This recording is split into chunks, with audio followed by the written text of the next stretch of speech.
ಸರಿ, ನಾವು ಪ್ರಾರ್ಥನೆ ಮಾಡಿಕೊಂಡು ಕಾರ್ಯಕ್ರಮ ಸ್ಟಾರ್ಟ್ ಮಾಡೋಣ. ಪ್ರಾರ್ಥಿಸೋಣ. ಪ್ರೀತಿ ಸ್ವರೂಪನಾದ ಪರಲೋಕದಲ್ಲಿರುವ ನಮ್ಮ ತಂದೆ, ನಿನ್ನ ಘನವುಳ್ಳ ಶ್ರೇಷ್ಠವಾದ ನಾಮಕ್ಕೆ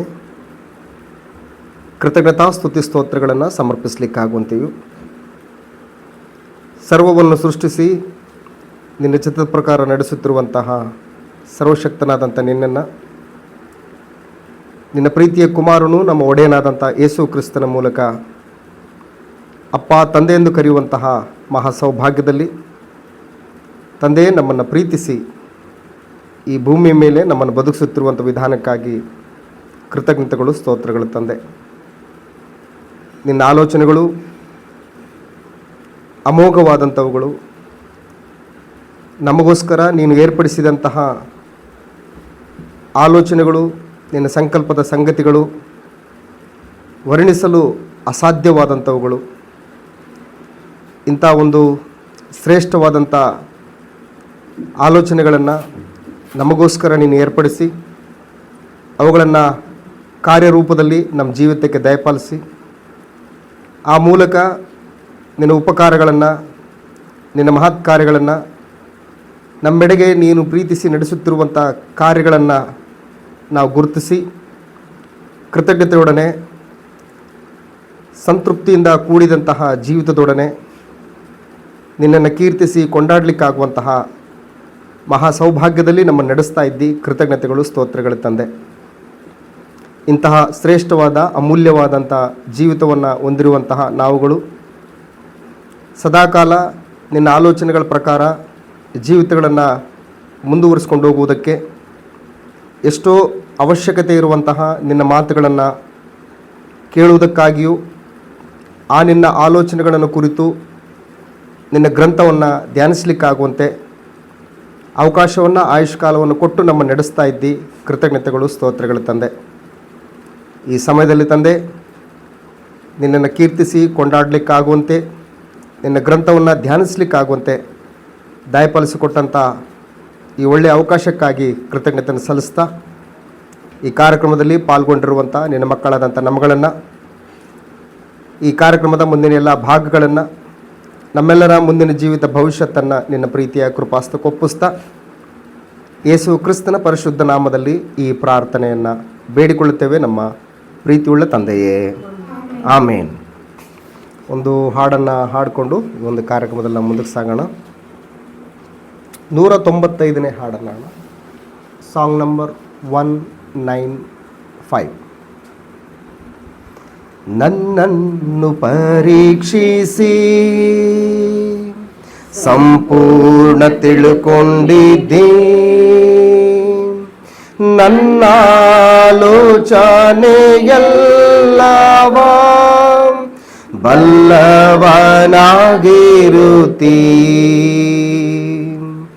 ನನ್ನನ್ನು ಪರೀಕ್ಷಿಸಿ ಸಂಪೂರ್ಣ ತಿಳುಕೊಂಡಿದ್ದಿ, ನನ್ನ ಆಲೋಚನೆಯೆಲ್ಲವ ಬಲ್ಲವನಾಗಿರುತ್ತೀ.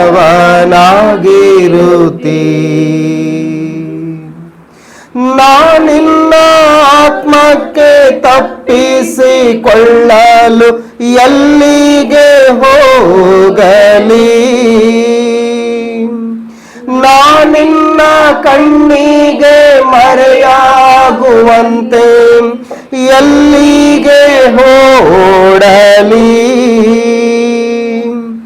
ಮೇಲಕ್ಕೆ ಏರಿ ಹೋದರು ಅಲ್ಲಿಯೂ ನೀನಿರುತ್ತೀ, ಪಾತಾಳ ಕೀಳಿದು ಮರೆಯಾದರು ಅಲ್ಲಿಯೂ ನೀನಿರುತ್ತೀ. ನನ್ನನ್ನು ಪರೀಕ್ಷಿಸಿ ಸಂಪೂರ್ಣ ತಿಳುಕೊಂಡಿದ್ದಿ, ನನ್ನ ಆಲೋಚನೆಯೆಲ್ಲವ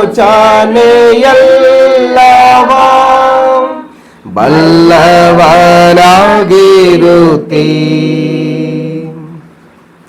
ತಾಯಿಯ ಗರ್ಭದಲ್ಲಿ ನನ್ನನ್ನು ರೂಪಿಸಿದವನು ನೀನೇ. ಅದ್ಭುತವಾಗಿ ವಿಚಿತ್ರವಾಗಿ ನನ್ನನ್ನು ನಿರ್ಮಿಸಿದೆ. ಇಂಥ ನಿನ್ನ ಜ್ಞಾನವು ಆಶ್ಚರ್ಯವಾಗಿದೆ.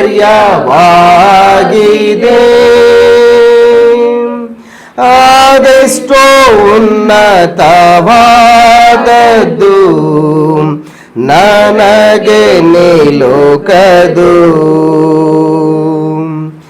ನನ್ನನ್ನು ಪರೀಕ್ಷಿಸಿ ಸಂಪೂರ್ಣ ತಿಳ್ಕೊಂಡಿದ್ದಿ. ನನ್ನ ಆಲೋಚನೆಯೆಲ್ಲವ ಬಲ್ಲವನಾಗಿರುತ್ತಿ.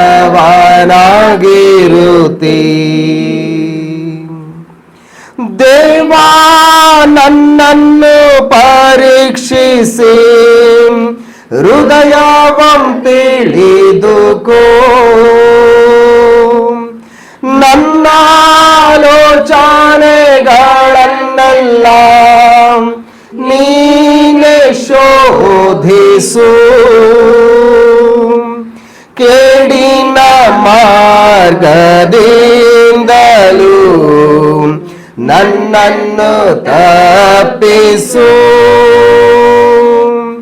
ಸನಾತನ ಮಾರ್ಗದಲ್ಲಿ ನನ್ನನ್ನು ನೀ ನಡೆಸು. ನನ್ನನ್ನು ಪರೀಕ್ಷಿಸಿ ಸಂಪೂರ್ಣ ತಿಳ್ಕೊಂಡಿದ್ದಿ. ನನ್ನ ಆಲೋಚನೆಯೆಲ್ಲವ ಬಲ್ಲವನಾಗಿರುತ್ತಿ.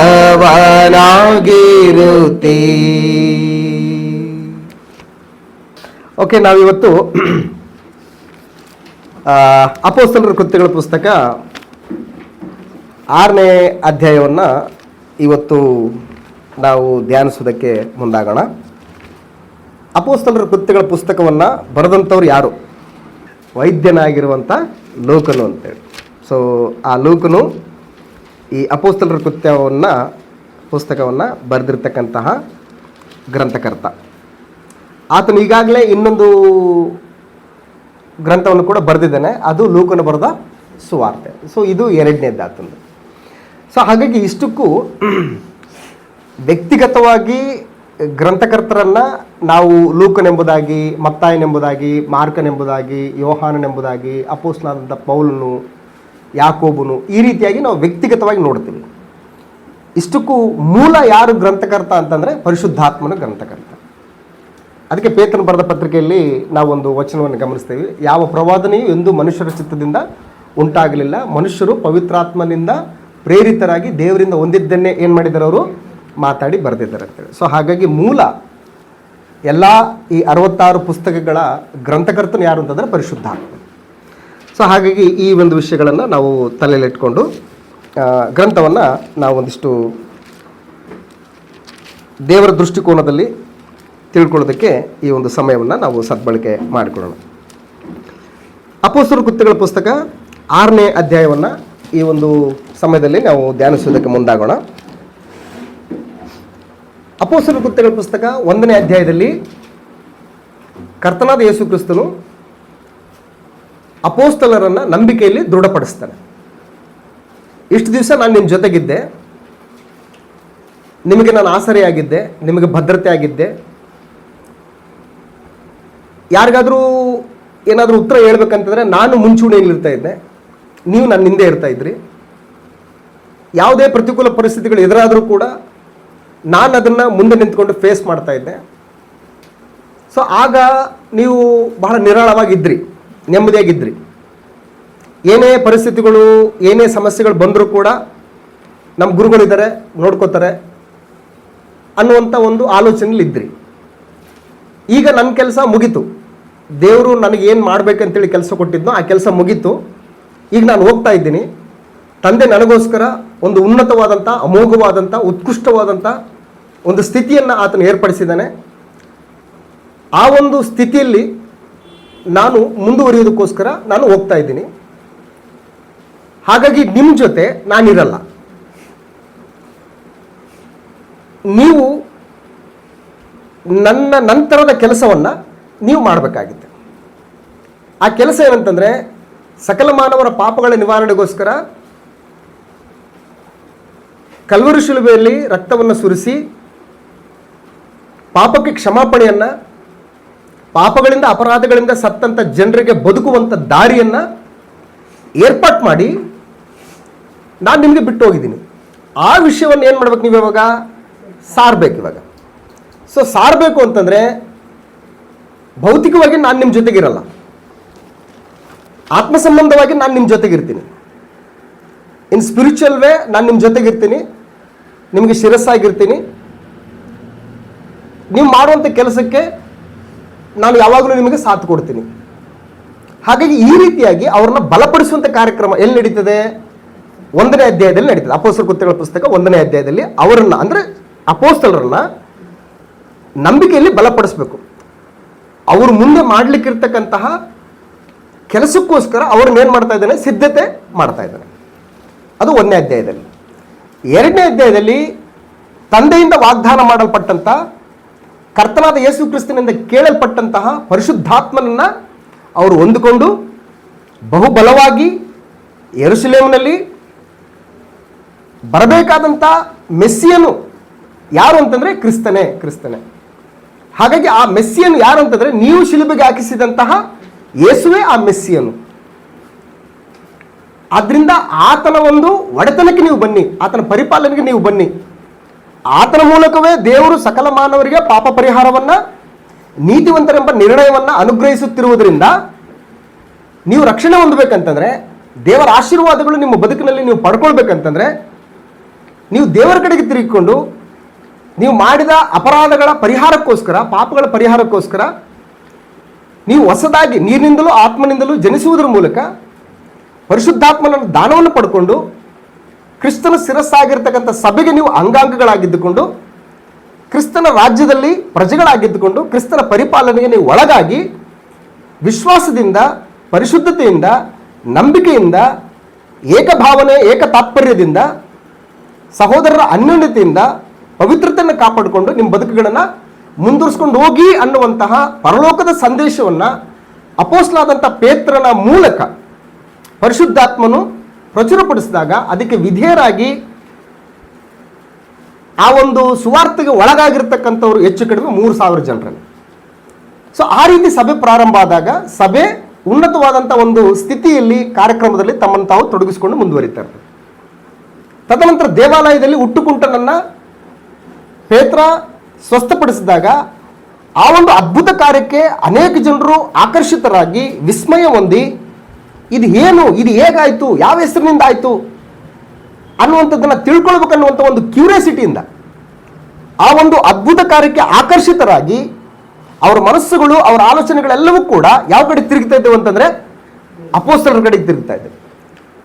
ಆಗ ಅಪೊಸ್ತಲರು ಕ್ರಿಸ್ತನ ವಿಷಯವಾದಂಥ ಸಂದೇಶವನ್ನು ಸಾರುವುದರ ಮೂಲಕ ಕ್ರಿಸ್ತನ ಸಭೆ ಸಂಖ್ಯೆಯಲ್ಲಿ, ನಾಣ್ಯತೆಯಲ್ಲಿ ಏನಾಗ್ತಿದೆ, ದಿನದಿಂದ ದಿನಕ್ಕೆ ವಿಸ್ತಾರಗೊಳ್ತಾ ಇದೆ. ಈ ರೀತಿ ವಿಸ್ತಾರಗೊಳ್ಳಬೇಕಾದ್ರೆ ಈಗಾಗಲೇ 100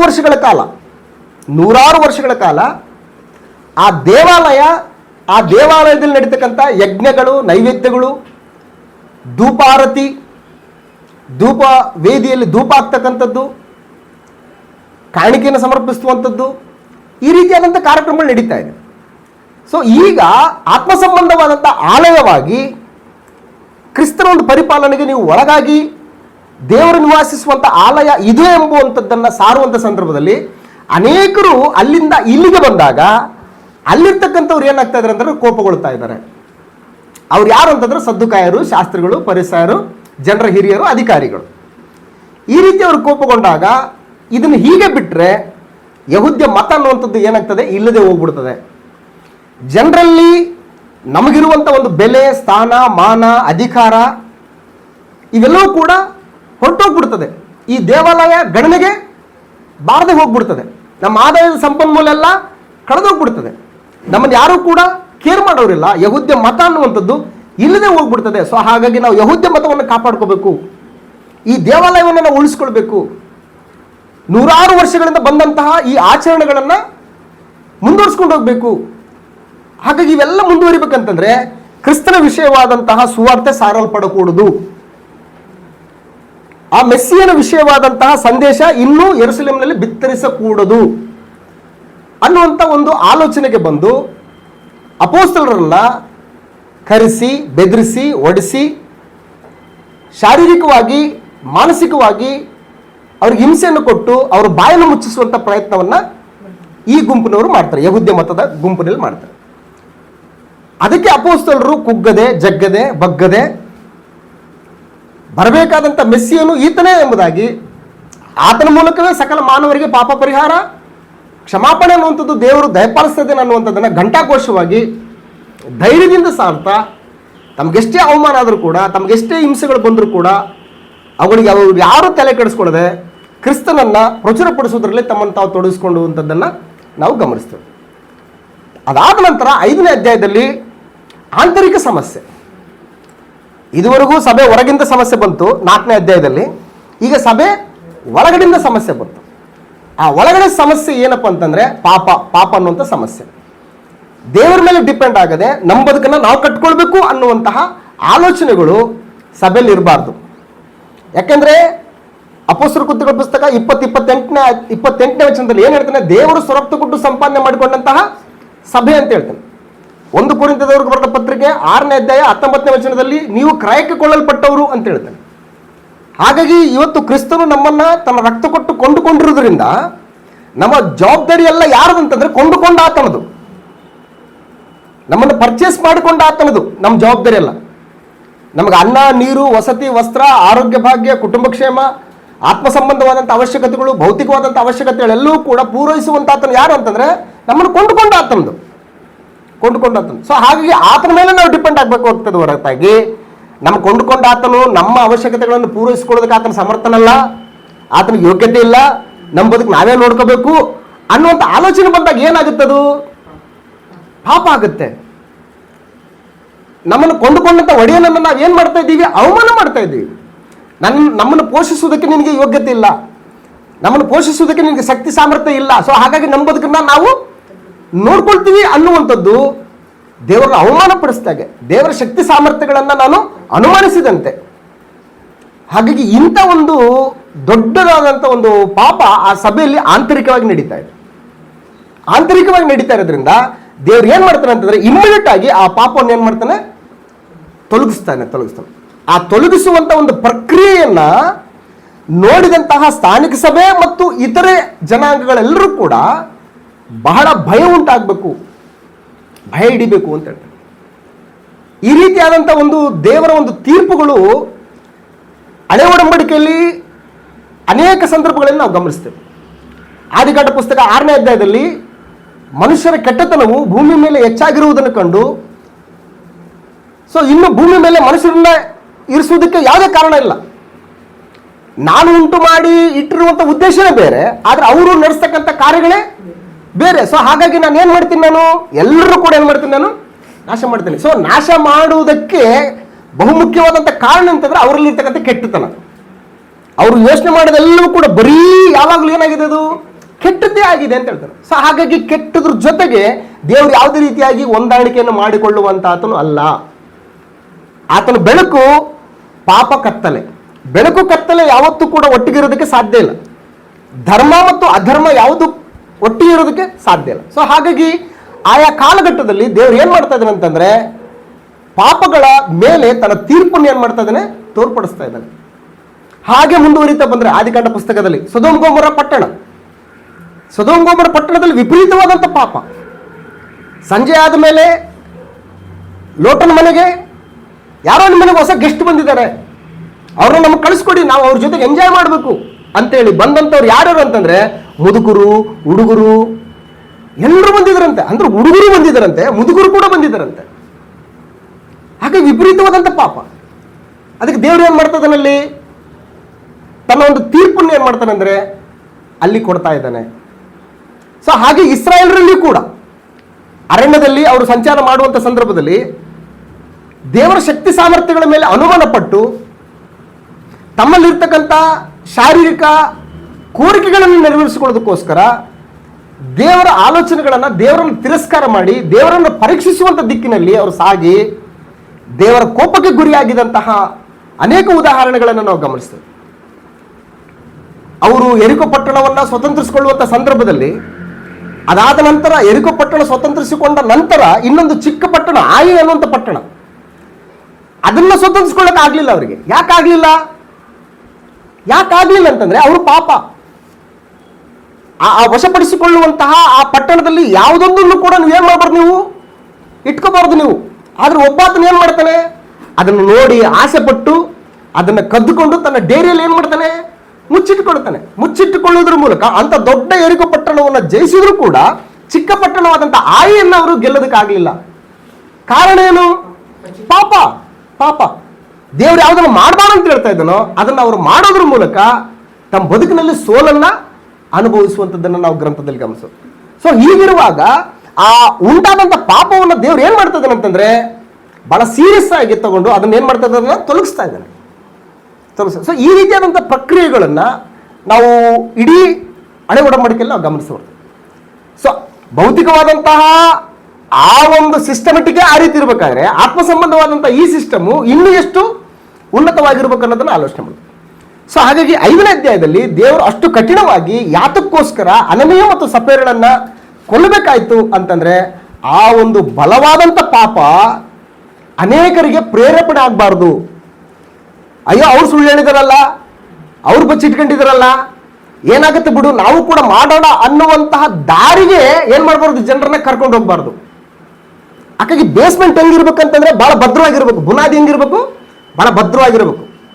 ಅದಕ್ಕೆ ಬಹಳಷ್ಟು ಜನ ಮನೆ ಕಟ್ಟೋರು ಏನಂತ ಅಂತಂದ್ರೆ ಬೇಸ್ಮೆಂಟ್ಗೆ ಖರ್ಚು ಮಾಡೋದನ್ನ ನೋಡ್ಬಿಟ್ರೆ ಒಂದು ಫ್ಲೋರ್ ಕೂಡ ಕಟ್ಟಿಬಿಡ್ಬೋದಾಗಿತ್ತು, ಅಷ್ಟು ಖರ್ಚನ್ನ ಯಾವ್ದಕ್ಕೆ ಹಾಕಿದ್ದಾರೆ, ಬೇಸ್ಮೆಂಟ್ ಕಟ್ಟಕ್ಕೆ ಹಾಕಿದ್ದಾರೆ ಅಂತ ಹೇಳ್ತಾರೆ. ಯಾಕಂದ್ರೆ ಇವತ್ತು ನೀನು ಬೇಸ್ಮೆಂಟ್ ಅನ್ನು ಕರೆಕ್ಟ್ ಆಗಿಟ್ರೆ ನೀನು ಒಂದೇ ಫ್ಲೋರ್ ಕಟ್ಕೋ, ನಾಳೆ ನಿನ್ನ ಮಕ್ಕಳು ಅದ್ರ ಮೇಲೆ 10 ಫ್ಲೋರ್ ಕಟ್ಕೊಂಡ್ರು ಕೂಡ ಏನೂ ಆಗಲ್ಲ, ಅಷ್ಟು ಭದ್ರವಾಗಿರುತ್ತೆ ಬುನಾದಿ ಅಂತ. ಸೊ ಹಾಗಾಗಿ ದೇವ್ರು ಏನ್ ಮಾಡ್ತಾ ಇದ್ದಾನೆ ಅಂತಂದ್ರೆ ಆತ್ಮ ಸಂಬಂಧವಾದಂತಹ ಒಡಂಬಡಿಕೆಯ ಜೀವಿತವನ್ನ ಬಹಳ ಭದ್ರವಾಗಿ ಏನ್ ಮಾಡ್ತಾ ಇದ್ದಾನೆ ಅಂತ ಬೇಸ್ಮೆಂಟ್ ಅನ್ನ ಹಾಕ್ತಾ ಇದ್ದಾರೆ. ಹಾಗಾಗಿ ಈ ರೀತಿಯಾದಂಥ ಒಂದು ಕಾರ್ಯಕ್ರಮಗಳು ಅಪೊಸ್ತಲರ ಕೃತ್ಯದಲ್ಲಿ ನಡೀತಾ ಇರ್ತವೆ. ಈಗ 6ನೇ ಅಧ್ಯಾಯದಲ್ಲಿ ನಾವೇನು ಗಮನಿಸ್ತೀವಿ ಅಂತಂದ್ರೆ ಇಲ್ಲಿ ದಿನದಿಂದ ದಿನಕ್ಕೆ ಶಿಷ್ಯರ ಸಂಖ್ಯೆ ಏನಾಗ್ತಾ ಇದೆ, ದಿನದಿಂದ ದಿನಕ್ಕೆ ಹೆಚ್ಚಾಗ್ತಾ ಬರ್ತಾ ಇದೆ. ಪ್ರಾರಂಭದಲ್ಲಿ ಅಪೊಸ್ತಲರು, ತದನಂತರ 3000 ಜನರು. 4ನೇ ಅಧ್ಯಾಯ 4ನೇ ವಚನದಲ್ಲಿ ಅನೇಕರು ನಂಬಿದರು, ಗಂಡಸರ ಸಂಖ್ಯೆ ಸುಮಾರು 5000 ತನಕ ಬೆಳೀತು ಅಂತ ಹೇಳ್ತಾರೆ. 12 ಜನ, 3000 ಜನ, 5000 ಜನ.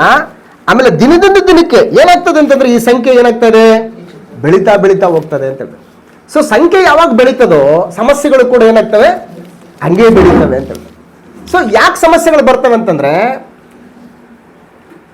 ಕ್ರಿಸ್ತನಿಗೆ ಬರ್ತಕ್ಕಂಥವ್ರು ಎಲ್ಲರೂ ಒಂದೇ ರೀತಿ ಇರಂಗಿಲ್ಲ. ಒಂದೇ ರೀತಿ ಇರ್ತಾರ, ಒಬ್ರು 100% ಇರ್ತಾರೆ, ಇನ್ನೊಬ್ರು 80% ಇರ್ತಾರೆ, ಇನ್ನೊಬ್ರು 60% ಇರ್ತಾರೆ, ಇನ್ನೊಬ್ರು 40% ಇರ್ತಾರೆ. ಸೊ ಒಂದು ಕ್ಲಾಸ್ ರೂಮ್ ಅಲ್ಲಿ ಎಲ್ಲಾ ಸ್ಟೂಡೆಂಟ್ಸ್ಗಳು ಒಂದೇ ರೀತಿ ಇರ್ತಾರ, ಎಲ್ಲರೂ ಒಂದೇ ರೀತಿ ಇರಲ್ಲ, ಒಂದಿಷ್ಟು ಚೂರು ಹೆಚ್ಚು ಕಡಿಮೆ ಅನ್ನುವಂಥದ್ದು ಇದ್ದೇ ಇರ್ತದೆ. ಸೊ ಹಾಗಾಗಿ ಈ ಪ್ರಾರಂಭ ಸಭೆ ಸಂಖ್ಯೆಯಲ್ಲಿ ದಿನದಿಂದ ದಿನಕ್ಕೆ ಬೆಳೀತಾ ಹೋಗ್ತಾ ಇರಬೇಕಾದ್ರೆ ಸಮಸ್ಯೆಗಳು ಕೂಡ ಏನಾಗ್ತದೆ, ಅವು ಹೆಚ್ಚಾಗ್ತಾ ಹೋಗ್ತಾ ಇದೆ. ಈ ರೀತಿ ಸಮಸ್ಯೆಗಳು ಹೆಚ್ಚಾದಂಥ ಸಂದರ್ಭದಲ್ಲಿ 6ನೇ ಅಧ್ಯಾಯದಲ್ಲಿ ದೇವರು ಏನನ್ನ ಅಲ್ಲಿ ಹೊರಡಿಸ್ತಾ ಇದ್ದಾನಂತಂದ್ರೆ ಕ್ರಮಶಿಕ್ಷಣವನ್ನು ಹೊರಡಿಸ್ತಾ ಇದ್ದಾನೆ. ಡಿಸಿಪ್ಲಿನ್ ಇನ್ ಚರ್ಚ್. 6ನೇ ಅಧ್ಯಾಯದಲ್ಲಿ ಏನು ನೋಡ್ತೀವಿ ಅಂತಂದ್ರೆ ಡಿಸಿಪ್ಲಿನ್ ಇನ್ ಚರ್ಚ್. ಯಾವಾಗ ಒಬ್ಬ ವ್ಯಕ್ತಿ ಡಿಸಿಪ್ಲಿನ್ ಆಗಿದ್ದುಕೊಂಡು ಬದುಕನ್ನು ಕಟ್ಕೊಳ್ತಾನೋ ಅವನ ಬದುಕು ಅನೇಕರಿಗೆ ಆದರ್ಶವಾಗಿರ್ತದೆ, ಮಾದರಿಯಾಗಿರ್ತದೆ, ತನಗೂ ಕೂಡ ತೃಪ್ತಿದಾಯಕವಾದಂತಹ ಬದುಕಾಗಿರ್ತದೆ. ಸಿಸ್ಟಮೆಟಿಕ್ ಇದ್ರೆ. ಸಿಸ್ಟಮ್ ಇಲ್ಲ ಅಂತಂದ್ರೆ ನೀನು ಯಾವುದನ್ನು ಸಾಧನೆ ಮಾಡೋಕ್ಕಾಗಲ್ಲ, ಯಾರಿಗೂ ನೀನು ಮಾಡಲ್ ಆಗಿರಲ್ಲ, ನಿನ್ನ ಮೇಲೆ ನಿನಗೇನೆ ತೃಪ್ತಿ ಇರಲ್ಲ. ಸೊ ಹಾಗಾಗಿ ಇಲ್ಲಿ ಪರಿಸ್ಥಿತಿಗಳನ್ನ ನಾವು ಗಮನಿಸಿದ್ರೆ ದಿನದಿಂದ ದಿನಕ್ಕೆ ಸಭೆ ಸಂಖ್ಯೆಯಲ್ಲಿ ಬೆಳೀತಾ ಇದೆ, ಅದರ ನಾಣ್ಯತೆಯಲ್ಲಿ ಲೋಪದೋಷಗಳು ಏನಾಗ್ತಾ ಇದ್ದಾವೆ, ಒಳ ಬರ್ತಾ ಇದ್ದಾವೆ. ಆಗ ದೇವ್ರು ಏನ್ ಮಾಡ್ತಾ ಇದ್ದಾನೆ ಅಂತಂದ್ರೆ ಒಂದು ಡಿಸಿಪ್ಲಿನನ್ನು ಅಲ್ಲಿ ತಗೊಂಡು ಬರ್ತಾರೆ. ಸೊ ಹಾಗಾಗಿ ಆ ಡಿಸಿಪ್ಲಿನ್ ಹೇಗಿರ್ತದೆ, ಸಭೆಯಲ್ಲಿ ಕ್ರಮಶಿಕ್ಷಣ ಹೇಗಿರುತ್ತೆ ಅನ್ನುವಂಥದ್ದನ್ನು ನಾವು 6ನೇ ಅಧ್ಯಾಯದಲ್ಲಿ ಗಮನಿಸ್ತೇವೆ. ಹಾಗಾಗಿ ಒಂದೊಂದು ವಚನವನ್ನು ನಾವು ಗಮನಿಸ್ತಾ ನಾವು ಮುಂದೆ ಸಾಗುವಂಥ ಪ್ರಯತ್ನ ಮಾಡೋಣ. 6ನೇ ಅಧ್ಯಾಯ 1ನೇ ವಚನದಲ್ಲಿ, ಆ ದಿವಸಗಳಲ್ಲಿ ಶಿಷ್ಯರು ಹೆಚ್ಚುತ್ತಾ ಬರಲಾಗಿ ಅವರೊಳಗೆ ಗ್ರೀಕ್ ಭಾಷೆಯವರು ಇಬ್ರಿಯ ಭಾಷೆಯವರ ಮೇಲೆ ದಿನದಿನದ ಉಪಚಾರದಲ್ಲಿ ನಮ್ಮ ವಿಧವೆಯರನ್ನು ಸರಿಯಾಗಿ ಪರಾಮರಿಸುವುದಿಲ್ಲವೆಂದು ಗುಣಗುಟ್ಟಿದರು ಅಂತ ಹೇಳ್ತಾರೆ. ಭಾಷೆಗಳ ಮಧ್ಯದಲ್ಲಿ ಏನು ನಡೀತಾ ಇದೆ ಇಲ್ಲಿ? ವೈಮನಸ್ಸು ಬರ್ತಾ ಇದೆ, ಹೆಚ್ಚು ಕಡಿಮೆ ಬರ್ತಾ ಇದೆ, ಭೇದ ಭಾವಗಳು ಬರ್ತಾ ಇದೆ. ಇಷ್ಟಕ್ಕೂ ಇಲ್ಲಿರ್ತಕ್ಕಂಥವ್ರು ಯಾರು ಅಂತಂದ್ರೆ ಎಲ್ಲರೂ ಒಂದೇ ಬ್ಯಾಕ್ ಗ್ರೌಂಡ್ ಇರ್ತಕ್ಕಂಥವ್ರೆ. ಇಲ್ಲಿರ್ತಕ್ಕಂಥವ್ರು ಯಾರು ಅಂತಂದ್ರೆ ಯಹೂದ್ಯರೇ, ಎಲ್ಲರೂ ಯಹೂದ್ಯರ ಹಿನ್ನೆಲೆಯಿಂದನೇ ಕ್ರಿಸ್ತನ ಮಾರ್ಗಕ್ಕೆ ಬಂದಿದ್ದಾರೆ. ಕ್ರಿಸ್ತನನ್ನ ಒಡೆಯನೆಂಬುದಾಗಿ ಅಂಗೀಕರಿಸಿಕೊಂಡು ಕ್ರಿಸ್ತನ ಶಿರಸ್ಸಿಗೆ ಹೊಂದಿಕೊಂಡು ಕ್ರಿಸ್ತನ ಸಭೆಯಾಗಿ ಜೀವಿತಗಳನ್ನು ಮುಂದುವರಿಸ್ಕೊಂಡು ಹೋಗ್ತಾ ಇದ್ದಾರೆ. ಇವ್ರೇನು ಬೇರೆ ಬೇರೆ ಬ್ಯಾಕ್ ಗ್ರೌಂಡ್ ಅಲ್ಲ, ಎಲ್ಲ ಯಹೂದ್ಯ ಹಿನ್ನೆಲೆಯಿಂದ. ಬಟ್ ಏನ್ ಡಿಫ್ರೆಂಟ್ ಅಂತಂದ್ರೆ ಗ್ರೀಕ್ ಭಾಷೆ ಮಾತಾಡ್ತಕ್ಕಂಥ ಯಹೂದ್ಯರಿದ್ದಾರೆ, ಇಬ್ರಿಯ ಭಾಷೆ ಮಾತಾಡ್ತಕ್ಕಂತಹ ಯಹೂದ್ಯರಿದ್ದಾರೆ. ಇದು ಡಿಫ್ರೆನ್ಸಿಯೇಷನ್. ಈಗ ಆಂಧ್ರದಿಂದ ಕ್ರೈಸ್ತರ, ಆಂಧ್ರ ತೆಲುಗು ಮಾತಾಡೋರು ಏನಾಗಿದ್ದಾರೆ? ಕ್ರಿಶ್ಚಿಯನ್ಸ್ ಆಗಿದ್ದಾರೆ, ಕ್ರಿಸ್ತನನ್ನು ಅಂಗೀಕರಿಸಿಕೊಂಡು ಕ್ರಿಸ್ತನ ಶಿಷ್ಯರಾಗಿದ್ದಾರೆ, ಚರ್ಚ್ ಆಫ್ ಕ್ರೈಸ್ಟ್ ಆಗಿದ್ದಾರೆ. ಕನ್ನಡ ಮಾತಾಡೋಂಥವ್ರು ಕೂಡ ಏನಾಗಿದ್ದಾರೆ? ಕ್ರಿಸ್ತನನ್ನು ಅಂಗೀಕರಿಸಿಕೊಂಡು ಚರ್ಚ್ ಆಫ್ ಕ್ರೈಸ್ಟ್ ಆಗಿದ್ದಾರೆ.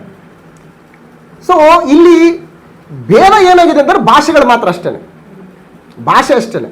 ಸೊ ಹಾಗಾಗಿ ಇಲ್ಲಿ ಏನಾಗ್ತದೆ ಅಂತಂದ್ರೆ ಗ್ರೀಕ್ ಭಾಷೆಯವರು ಇಬ್ರಿಯ ಭಾಷೆಯವರ ಮೇಲೆ ದಿನದಿನದ ಉಪಚಾರದಲ್ಲಿ ನಮ್ಮ ವಿಧಿಯವರನ್ನು ಸರಿಯಾಗಿ ಪರಾಮರಿಸುವುದಿಲ್ಲವಂತೇಳಿ ಏನ್ ಮಾಡ್ತಾ ಇದ್ರು? ಅವರು ಗುಣಗುಡ್ತಾ ಇದ್ದಾರೆ.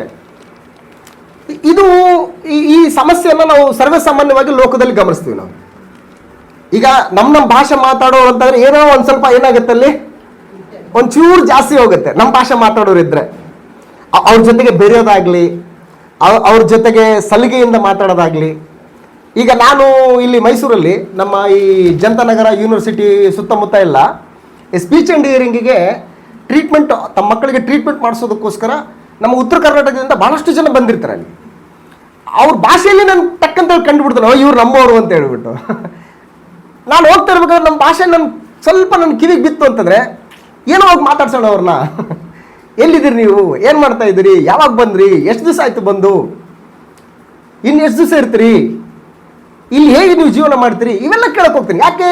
ಭಾಷಾಭಿಮಾನ, ನಮ್ಮೂರವರು, ನಮ್ಮ ಜನ ಅನ್ನುವಂಥ ಒಂದು ಆತ್ಮೀಯತೆ, ಆಪ್ಯಾಯತೆ ಏನು ಮಾಡುತ್ತೆ ಅಲ್ಲಿ ಬರ್ತದಲ್ಲಿ. ಅದೇ ಊಟ ಕೂತ್ಕೊಂಡ್ರೆ ಅಂತ ಇಟ್ಕೊಳ್ಳಿ, ಊಟ ಮಾಡುವಾಗ ನಮ್ಮವರು ಅಂತ ಹೇಳ್ಬಿಟ್ಟು ಇನ್ನೊಂದು 2 ತುತ್ತು ತಗೊಳ್ಳಿ, ಇನ್ನೊಂದು ಸ್ವಲ್ಪ ಊಟ ಮಾಡಿ, ಆ ಪ್ರೀತಿ ಅದು ಬಂದ್ಬಿಡ್ತದೆ ಅದು. ಸೊ ಹಾಗೆ ಇದು ಸಮಸ್ಯೆ ಏನು ವಿಶೇಷತೆ ಅಂತ ಏನಲ್ಲ ಅಲ್ಲ, ಇದು ಕಾಮನ್ ಸಮಸ್ಯೆ, ಇದು ಸರ್ವೇ ಸಾಮಾನ್ಯವಾದಂಥ ಸಮಸ್ಯೆ. ಹಾಗಾಗಿ ಇಲ್ಲಿ ಏನಾಗಿದೆ ಅಂತಂದ್ರೆ ಶಿಷ್ಯರು ದಿನದಿಂದ ದಿನಕ್ಕೆ ಹೆಚ್ಚುತ್ತಾ ಬರ್ತಾ ಇದ್ದಾರೆ. ಗ್ರೀಕ್ ಭಾಷೆಯವರು ಇಬ್ರಿಯ ಭಾಷೆಯವರ ಮೇಲೆ ಏನ್ ಮಾಡ್ತಾ ಇದ್ದಾರೆ? ದಿನದಿನದ ಉಪಚಾರದಲ್ಲಿ ನಮ್ಮ ವಿಧವೆಯರನ್ನು ಸರಿಯಾಗಿ ಪರಾಮರಿಸುವುದಿಲ್ಲ ಅಂತೇಳಿ ಗುಣಗುಡ್ತಾ ಇದ್ದಾರೆ. ಸೊ ವಿಧವೆಯರ ವಿಷಯದಲ್ಲಿ ಬಹಳ ಕೇರ್ಫುಲ್ ಆಗಿರ್ಬೇಕಂತೇಳಿ ದೇವರು ಅನೇಕ ಆಜ್ಞೆಗಳನ್ನ ಇಸ್ರೇಲ್ ಪ್ರಜೆಗಳಿಗೆ ದಯಪಾಲಿಸಿಕೊಟ್ಟಿದ್ದನ್ನು ನಾವು ನೋಡ್ತೀವಿ. ಯಾಕೋಬನು ಬರೆದ ಪತ್ರಿಕೆಯಲ್ಲೂ ಕೂಡ ವಿಶೇಷವಾಗಿ ಏನು ಹೇಳ್ತಾರಪ್ಪ ಅಂತಂದ್ರೆ, ಈ ಪ್ರಪಂಚದ ದೋಷವು ನಿಮ್ಗೆ ಹತ್ತಬಾರ್ದು ಅಂತಂದ್ರೆ ನೀವೇನ್ ಮಾಡ್ಬೇಕಂತೆ? ದಾನ ಧರ್ಮಗಳನ್ನ ಮಾಡಬೇಕು. ಒಂದು ವಿಧವೆಯರನ್ನು ನೀವೇನ್ ಮಾಡ್ಬೇಕು? ನೀವು ಪರಾಮರಿಸ್ಬೇಕು, ನೀವು ಅವ್ರನ್ನ ನೀವು ಕೇರ್ ಮಾಡ್ಬೇಕು ನೀವು ಅಂತ ಹೇಳಿ. ಯಾಕಂದ್ರೆ ಅವ್ರಿಗೆ ಯಾರು ದಿಕ್ಕಿಲ್ಲ. ಹಳೆ ಒಡಂಬಡಿಕೆಯಲ್ಲೂ ಕೂಡ ಇಸ್ರಾಯೇಲ್ ಪ್ರಜೆಗಳು ತಾವು ಭೂಮಿಯಲ್ಲಿ ಹುಟ್ಟುವಳಿ ಮಾಡಿದ ಮೇಲೆ, ಫಲ ಬಂದ ಮೇಲೆ ಆ ಮೂಲೆಯಲ್ಲಿ ಇರ್ತಕ್ಕಂಥವುಗಳನ್ನ ಮತ್ತು ಅಕ್ಕಲನ್ನ ಹಾಗೆ ನೀವು ಏನ್ ಮಾಡ್ಬೇಕು? ನೀವು ಬಿಟ್ಬಿಡ್ಬೇಕು. ಅವುಗಳನ್ನು ಕೂಡ ನೀವು ತೂರ್ಕೊಂಡು ರಾಶಿ ಮಾಡ್ಕೊಂಡು ಮನೆಗೆ ತುಂಬ್ಕೊಂಡು ಹೋಗ್ಬಾರ್ದು. ಮೂಲೆಗಳಲ್ಲಿದ್ದಂಥ ಪೈರನ್ನ ಹಾಗೆ ಬಿಟ್ಬಿಡ್ಬೇಕು. ನೀವು ಅಕ್ಕಲನ್ನು ಕೂಡ ಏನ್ ಮಾಡ್ಬೇಕು? ಹಾಗೆ ಬಿಟ್ಬಿಡ್ಬೇಕು. ಅದು ಯಾರಿಗಂತಂದ್ರೆ ವಿಧವೆಯರಿಗೆ, ದಿಕ್ಕಿಲ್ಲದವರಿಗೆ ಅದು ಅಂತ ಹೇಳ್ತಾರೆ. ಸೊ ಹಾಗಾಗಿ ದೇವರ ಒಂದು ಕನ್ಸರ್ನ್ ಯಾರ ಮೇಲಿದೆ? ವಿಧವೆಯರ ಮೇಲಿದೆ, ಬಡವರ ಮೇಲಿದೆ ಅಂತೇಳಿ. ಸೊ ಹಾಗಾಗಿ ಇವ್ರ ವಿಷಯದಲ್ಲಿ ಏನಾಗ್ತಾ ಇದೆ ಅಂತಂದ್ರೆ ಗ್ರೀಕ್ ಭಾಷೆಯವರು ಇಬ್ರಿಯ ಭಾಷೆಯವರ ಮೇಲೆ ದಿನದಿನದ ಉಪಚಾರದಲ್ಲಿ ನಮ್ಮ ವಿಧವೆಯರನ್ನ ನೀವು ಸರಿಯಾಗಿ ಪರಾಮರಿಸುವುದಿಲ್ಲ ಅಂತೇಳಿ ಗುಣಗುಡ್ತಾ ಇದ್ದಾರೆ. ಸೊ ಅಂದ್ರೆ ಏನಾಗ್ತಾ ಇದೆ? ಇಲ್ಲಿ ಪಾರ್ಶಿಯಾಲಿಟಿ ಬರ್ತಾ ಇದೆ, ಭೇದ ಭಾವಗಳು ಬರ್ತಾ ಇದೆ. ಸೊ ಇದು ಸಭೆಯಲ್ಲಿ ಏನ್ ಮಾಡಬಾರ್ದು? ಇರಬಾರ್ದು. ಯಾಕೆ? ಸಭೆ ಅಂದ್ರೆ ಏನು? ದೇವರ ಕುಟುಂಬ, ದೇವರು ನಮಗೆ ತಂದೆ, ಆತನ ಮಕ್ಕಳು ನಾವೆಲ್ಲರೂ. ಮಕ್ಕಳಿಗೆ ಎಲ್ಲಾ ಮಕ್ಕಳು, ತಂದೆಗೆ ಮಕ್ಕಳು ಎಲ್ಲರೂ ಕೂಡ ಸಮಾನನೇ. ಈ ಮಗನೇ ನನಗೆ ಶ್ರೇಷ್ಠ, ಈ ಮಗನೇ ನನಗೆ ಕನಿಷ್ಠ ಅಂತ ಯಾವ ತಂದೆ ತಾಯಿಗಳು ಕೂಡ ಹೇಳಲ್ಲ. ಎಲ್ಲ ಮಕ್ಕಳು ಕೂಡ ಒಂದೇನೆ. ಯಾವ ಮಕ್ಕಳಿಗೆ ಲಾಸ್ ಆದರೂ, ಯಾವ ಮಕ್ಕಳು ತೊಂದರೆಗೀಡಾದರೂ ಕೂಡ ಯಾವ ತಂದೆ ತಾಯಿಗಳು ಕೂಡ ಸಂತೋಷ ಪಡಲ್ಲ. ಅವರು ಒಂದು ವೇಳೆ ತಂದೆ ತಾಯಿಗಳನ್ನು ತಿರಸ್ಕರಿಸಿದ್ರು ಕೂಡ, ತಂದೆ ತಾಯಿಗಳನ್ನು ಅವರು ಕೇರೆ ಮಾಡದೇ ಇದ್ರು ಕೂಡ, ಎಲ್ಲೇ ಇರಲಿ ನನ್ನ ಮಕ್ಕಳು ಚೆನ್ನಾಗಿರಲಿ ಅನ್ನುವಂಥದ್ದು ತಂದೆ ತಾಯಿಗಳ ಒಂದು ಮಾತೃ ಹೃದಯ ಅದು. ಸೊ ಶಾರೀರಿಕವಾದಂಥ ತಂದೆ ತಾಯಿಗಳು ಈ ರೀತಿಯಾದಂಥ ಒಂದು ಭಾವನೆಯನ್ನು ಹೊಂದಿರಬೇಕಾದ್ರೆ, ಆತ್ಮಗಳಿಗೆ ತಂದೆ, ಶಾಶ್ವತವಾದಂಥ ಆತ್ಮಗಳಿಗೆ ತಂದೆ ಆಗಿರ್ತಕ್ಕಂಥ ದೇವರು ತನ್ನ ಮಕ್ಕಳ ಮೇಲೆ ಅಂಗೀಕರಿಸ್ಕೊಳ್ತಾ ಇದ್ದಾನೆ ಯೇಸು ಕ್ರಿಸ್ತನ ಮೂಲಕ. ಹಾಗಾಗಿ ಇದು ಕುಟುಂಬ. ಈ ಕುಟುಂಬದಲ್ಲಿ ಭೇದ ಭಾವ ಅನ್ನುವಂಥದ್ದು ಇರಬಾರ್ದು, ಪಕ್ಷಪಾತ ಅನ್ನುವಂಥದ್ದು ಇರಬಾರ್ದು. ಆದ್ರೆ ಇಲ್ಲಿ ಏನಾಗ್ತದೆ, ಇಲ್ಲಿ ಭೇದ ಭಾವ ಬರ್ತದೆ, ಪಕ್ಷಪಾತ ಬರ್ತದೆ. ಯಾವ್ದಾವ್ದ್ರ ಮೇಲೆ ಅಂತಂದ್ರೆ ಭಾಷೆಗಳ ಮೇಲೆ. ಇವ್ರು ಇಬ್ರಿಯ ಭಾಷೆ ಮಾತಾಡೋರು, ಇವ್ರು ಗ್ರೀಕ್ ಭಾಷೆ ಮಾತಾಡೋರು. ಸೊ ಹಾಗಾಗಿ ಪಾರ್ಶಲಿಟಿ ಬರ್ತದೆ. ಸೊ ಇದು ಏನಾಗ್ಬಾರ್ದು ಅಂತಂದ್ರೆ ಇರಬಾರ್ದು. ಸೊ ಈ ರೀತಿ ಭಾಷೆ ವಿಷಯದಲ್ಲಿ ಏನಾಗ್ತದೆ, ಇಲ್ಲಿ ತಾರತಮ್ಯ ಬರ್ತಾ ಇದೆ. ಸೊ ಹಾಗಾಗಬಾರ್ದು, ಸಭೆಯಲ್ಲಿ ಹಾಗಾಗಬಾರ್ದು, ಪಾರ್ಶಲಿಟಿ ಅನ್ನುವಂಥದ್ದು ಇರಬಾರ್ದು.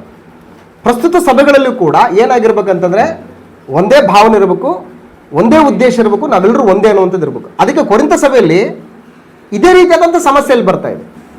ಅದಕ್ಕೆ ಅಪೊಸ್ತಲನಾದಂಥ ಪೌಲ್ ಏನು ಹೇಳ್ತಾ ಇದ್ದಾನೆ, ಸಹೋದರರೇ ನಿಮ್ಮೆಲ್ಲರ ಮಾತು ಒಂದೇ ಆಗಿರಬೇಕು, ನಿಮ್ಮಲ್ಲಿ ಭೇದಗಳು ಇರಬಾರ್ದು. ಯಾಕಂದ್ರೆ ನಿಮ್ಮಲ್ಲಿ ಭೇದಗಳು ಇದಾವೆ ಎಂಬುದಾಗಿ ನನಗೆ ಕ್ಲೋಯ ಮನೆಯವರಿಂದ ನಮಗೆ ಗೊತ್ತಾಗಿ ಬಂತು. ಸೊ ಹಾಗಾಗಿ ಭೇದಗಳು ಅಂತ ಬಂದಾಗ ಅದು ದೇವ್ರ ಕುಟುಂಬ ಹೆಂಗಾಗುತ್ತದು?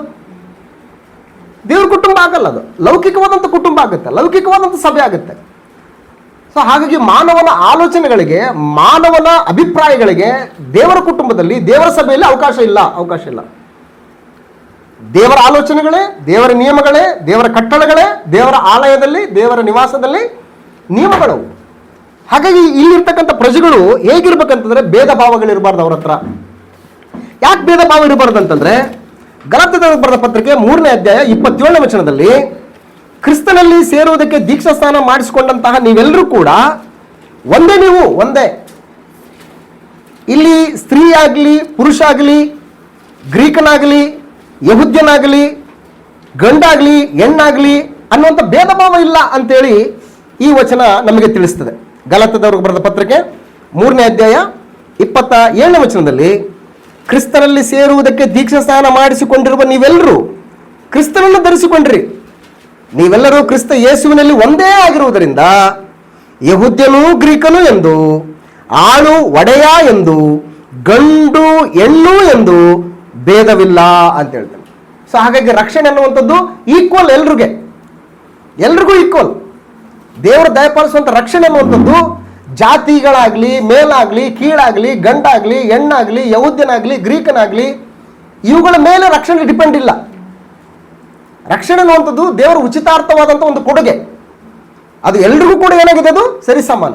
ಇವತ್ತು ದೇವರು ನಿಮಗೆ ಕೊಟ್ಟಂಥ ರಕ್ಷಣೆನೇ ನನಗೆ ಕೊಟ್ಟಿದ್ದಾನೆ, ನನಗೆ ಕೊಟ್ಟಂಥ ರಕ್ಷಣೆನೇ ಸಹೋದರಿ ಕೊಟ್ಟಿದ್ದಾನೆ, ನೀವು ಕೊಟ್ಟಂಥ ರಕ್ಷಣೆನೇ ಸಹೋದರಿಗೂ ಕೂಡ ಕೊಟ್ಟಿದ್ದಾನೆ. ಯಾವುದೇ ರೀತಿಯಾದಂಥ ಭೇದ ಭಾವ. ಸೊ ಹಾಗಾಗಿ ಭೇದ ಭಾವವಿಲ್ಲದಂತಹ, ಜಾತಿ ತಾರತಮ್ಯಗಳಿಲ್ಲದಂತಹ ಒಂದು ಸಮಾಜ ಯಾವುದಂತಂದ್ರೆ ದೈವಿಕ ಸಮಾಜ, ಅದು ದೈವಿಕ ಕುಟುಂಬ.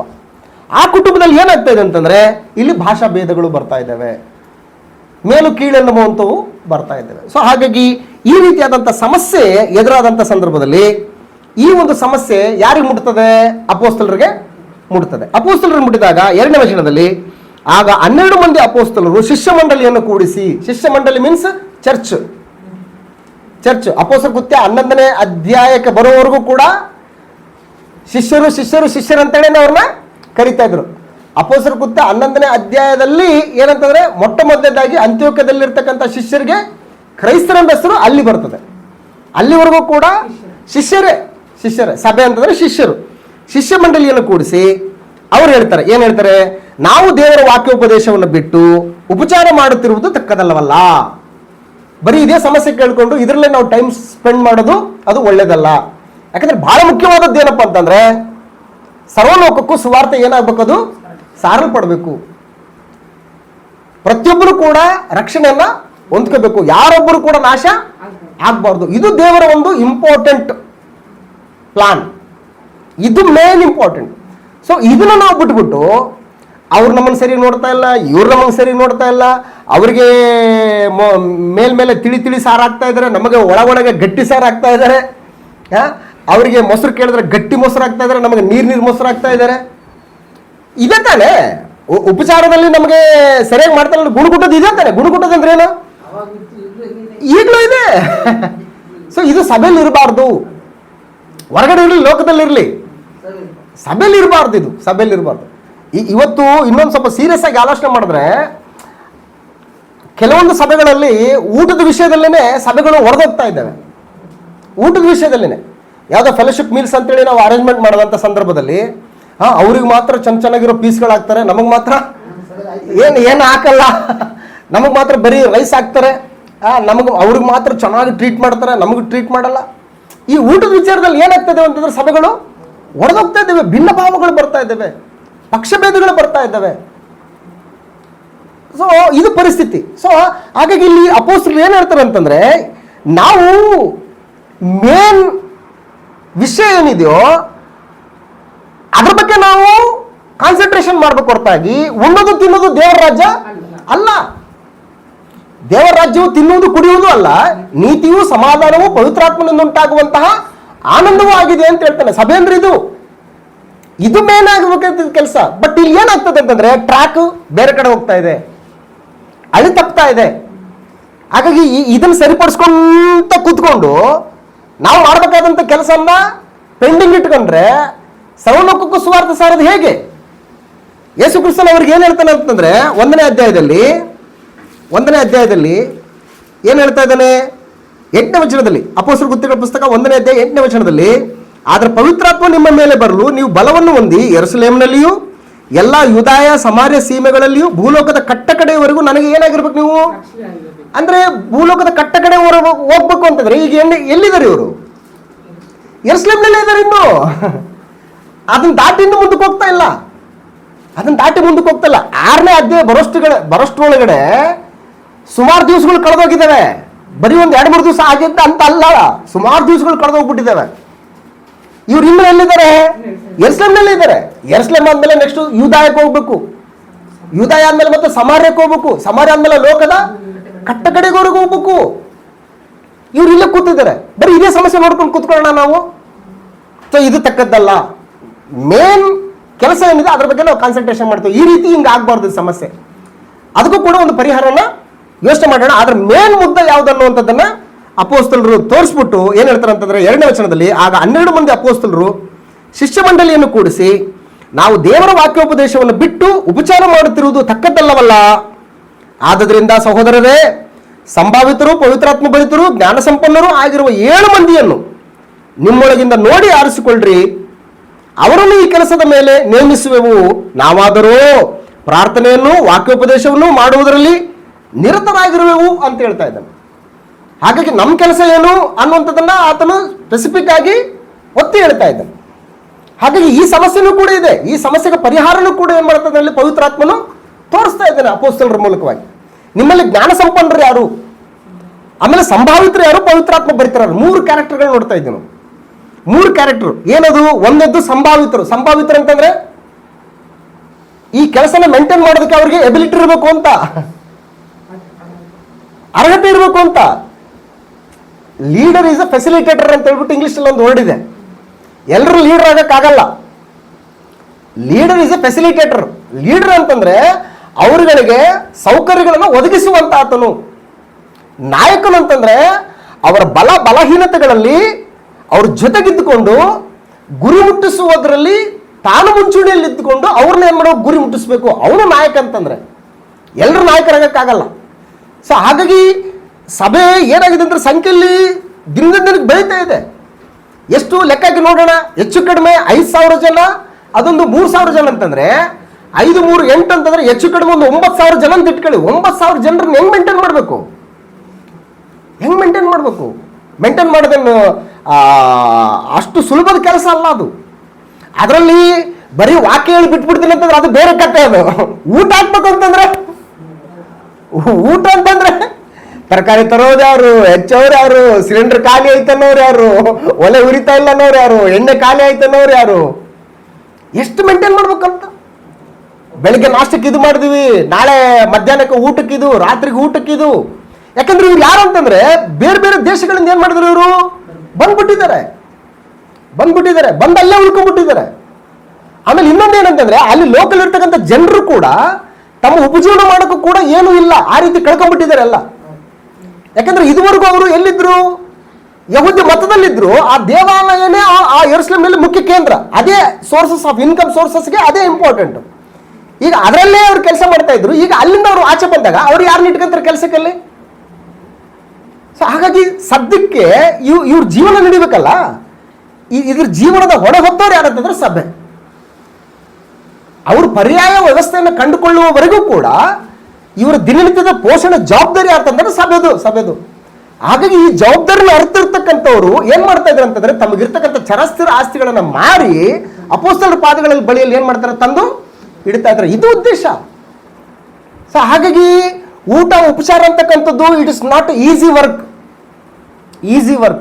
ಯಾಕಂದ್ರೆ ಆಗ್ತಾನೆ ಸಭೆ ಏನ್ ಮಾಡ್ತಾ ಇದೆ? ಬೆಳೀತಾ ಇದೆ. ಅನೇಕ ಜನರು ಬೆಳೀತಾ ಇದ್ದಾರೆ. ಅನೇಕ ಜನರು ಬಂದಾಗ ಸಮಸ್ಯೆಗಳು ತುಂಬಾ ಜಾಸ್ತಿ ಆಗ್ತದೆ. ಹಾಗಾಗಿ ಈ ಪರಿಸ್ಥಿತಿ ಇರಬೇಕಾದ್ರೆ ಈ ಒಂದು ಸಮಸ್ಯೆಯನ್ನ ಕಂಟ್ರೋಲ್ ಮಾಡೋದಕ್ಕೋಸ್ಕರ ನೀವೇನ್ ಮಾಡ್ರಿ ಅಂತಂದ್ರೆ ಸಹೋದರರೇ, ಸಂಭಾವಿತರು ಅಂತಂದ್ರೆ ಆ ಕೆಲಸವನ್ನ ನಿಭಾಯಿಸುವುದಕ್ಕೆ ಎಬಿಲಿಟಿ ಇರ್ತಕ್ಕಂಥವ್ರು ಸಂಭಾವಿತರು. ಆಮೇಲೆ ಪವಿತ್ರಾತ್ಮ ಭರಿತರು. It is very important. ನನಗೇನೋ ಹುದ್ದೆ ಸಿಕ್ಬಿಡ್ತ ಅಂತ ಹೇಳ್ಬಿಟ್ಟು ಅವ್ರ ಮೇಲೆ ಅಧಿಕಾರ ಚಲಾಯಿಸೋದಲ್ಲ, ಆ ವ್ಯವಹಾರಗಳಲ್ಲಿ ದೋಚ್ಕೊಳ್ಳೋದಲ್ಲ, ನೀಚ ಲಾಭವನ್ನು ಹೊಂದುವಂಥದ್ದಲ್ಲ. ಯಾಕಂದ್ರೆ ಆ ಊಟ ಉಪಚಾರ ಅವ್ರನ್ನೆಲ್ಲ ನೋಡ್ಕೊಳ್ಳುವಂತ ಒಂದು ಸೂಪರ್ವೈಸಿಂಗ್ ಅವ್ರಿಗೆ ಬಂದಾಗ ದುಡ್ಡು ವ್ಯವಹಾರ ಕಾಸು ಕೂಡ ಯಾರ ಜೊತೆಲಿ ಇರ್ತದೆ? ಅವ್ರಿಗೆ ಹೋಗ್ತದೆ. ನೀಚ ಲಾಭವನ್ನು ಕೂಡ ಅವ್ರು ಏನ್ ಮಾಡಬಾರ್ದು? ಅವರು ಆಸೆ ಪಡಬಾರ್ದು. ಪವಿತ್ರಾತ್ಮ ಭರಿತರಾಗಿರ್ಬೇಕು. ಆಮೇಲೆ ಜ್ಞಾನ ಸಂಪನ್ನರಾಗಿರ್ಬೇಕು. ಸಮಯೋಚಿತವಾದಂತ ಆಲೋಚನೆಯನ್ನು ಅವ್ರು ಏನ್ ಮಾಡ್ಬೇಕು? ಇಮಿಡಿಯೇಟ್ ಆಗಿ ತೋರಿಸ್ಬೇಕು. ಚಿಕ್ಕ ವಿಷಯಗಳಿಗೆ ಅಪೊಸ್ತಲರ ಬಳಿಗೆ ಏನ್ ಮಾಡಬಾರ್ದು? ತಗೊಂಡು ಹೋಗ್ಬಾರ್ದು. ಸಣ್ಣ ವಿಷಯಗಳನ್ನ ಇಮಿಡಿಯೇಟ್ ಆಗಿ ಏನ್ ಮಾಡ್ಬೇಕು? ಅವರು ಸಾಲ್ವ್ ಮಾಡ್ತಕ್ಕಂಥ ಒಂದು ಜ್ಞಾನ ಸಂಪನ್ನರಾಗಿರ್ಬೇಕು. ಸೊ ಈ ರೀತಿ ಎಬಿಲಿಟಿ ಇರ್ತಕ್ಕಂಥವ್ರನ್ನ ಒಂದಿಷ್ಟು ಜನರನ್ನ ಆರಿಸ್ಕೊಳ್ಳಿ ಅಂತ ಹೇಳ್ತಾನೆ. ಇದು ನಿಜ ಸ್ವರೂಪ ಆದ್ರೆ ಇದ್ರ ನೆರಳು ಹಳೆ ಒಡಂಬಡಿಕೆಯಲ್ಲಿ ಕಾಣುತ್ತದೆ. ನಮಗೆ ಇದ್ರ ನೆರಳು ಹಳೆ ಒಡಂಬಡಿಕೆಯಲ್ಲಿ ಕಾಣುತ್ತದೆ. ಎಲ್ಲಿದೆ ನೆರಳು ಅಂತಂದ್ರೆ ಇಸ್ರಾಯೇಲರು ಐಗುಪ್ತ ದೇಶದಿಂದ ಬಿಡುಗಡೆಯಾಗಿ ಬಂದಂತ ಸಂದರ್ಭದಲ್ಲಿ ದೇವರ ಬೆಟ್ಟದಲ್ಲಿ ಅಂದ್ರೆ ಸೀನಾಯಿ ಪರ್ವತದಲ್ಲಿ ಅವರು ಬಿಡಾರವನ್ನು ಹೂಡ್ಕೊಂಡಂತ ಸಂದರ್ಭದಲ್ಲಿ ಮೋಶೆಯ ಮಾವನಾದಂತ ಇತ್ರೋ ಅಲ್ಲಿಗೆ ಬರ್ತಾನೆ. ಹೆಂಡತಿ ಮಕ್ಕಳನ್ನ ಕರ್ಕೊಂಡು ಅಲ್ಲಿಗೆ ಬರ್ತಾನೆ.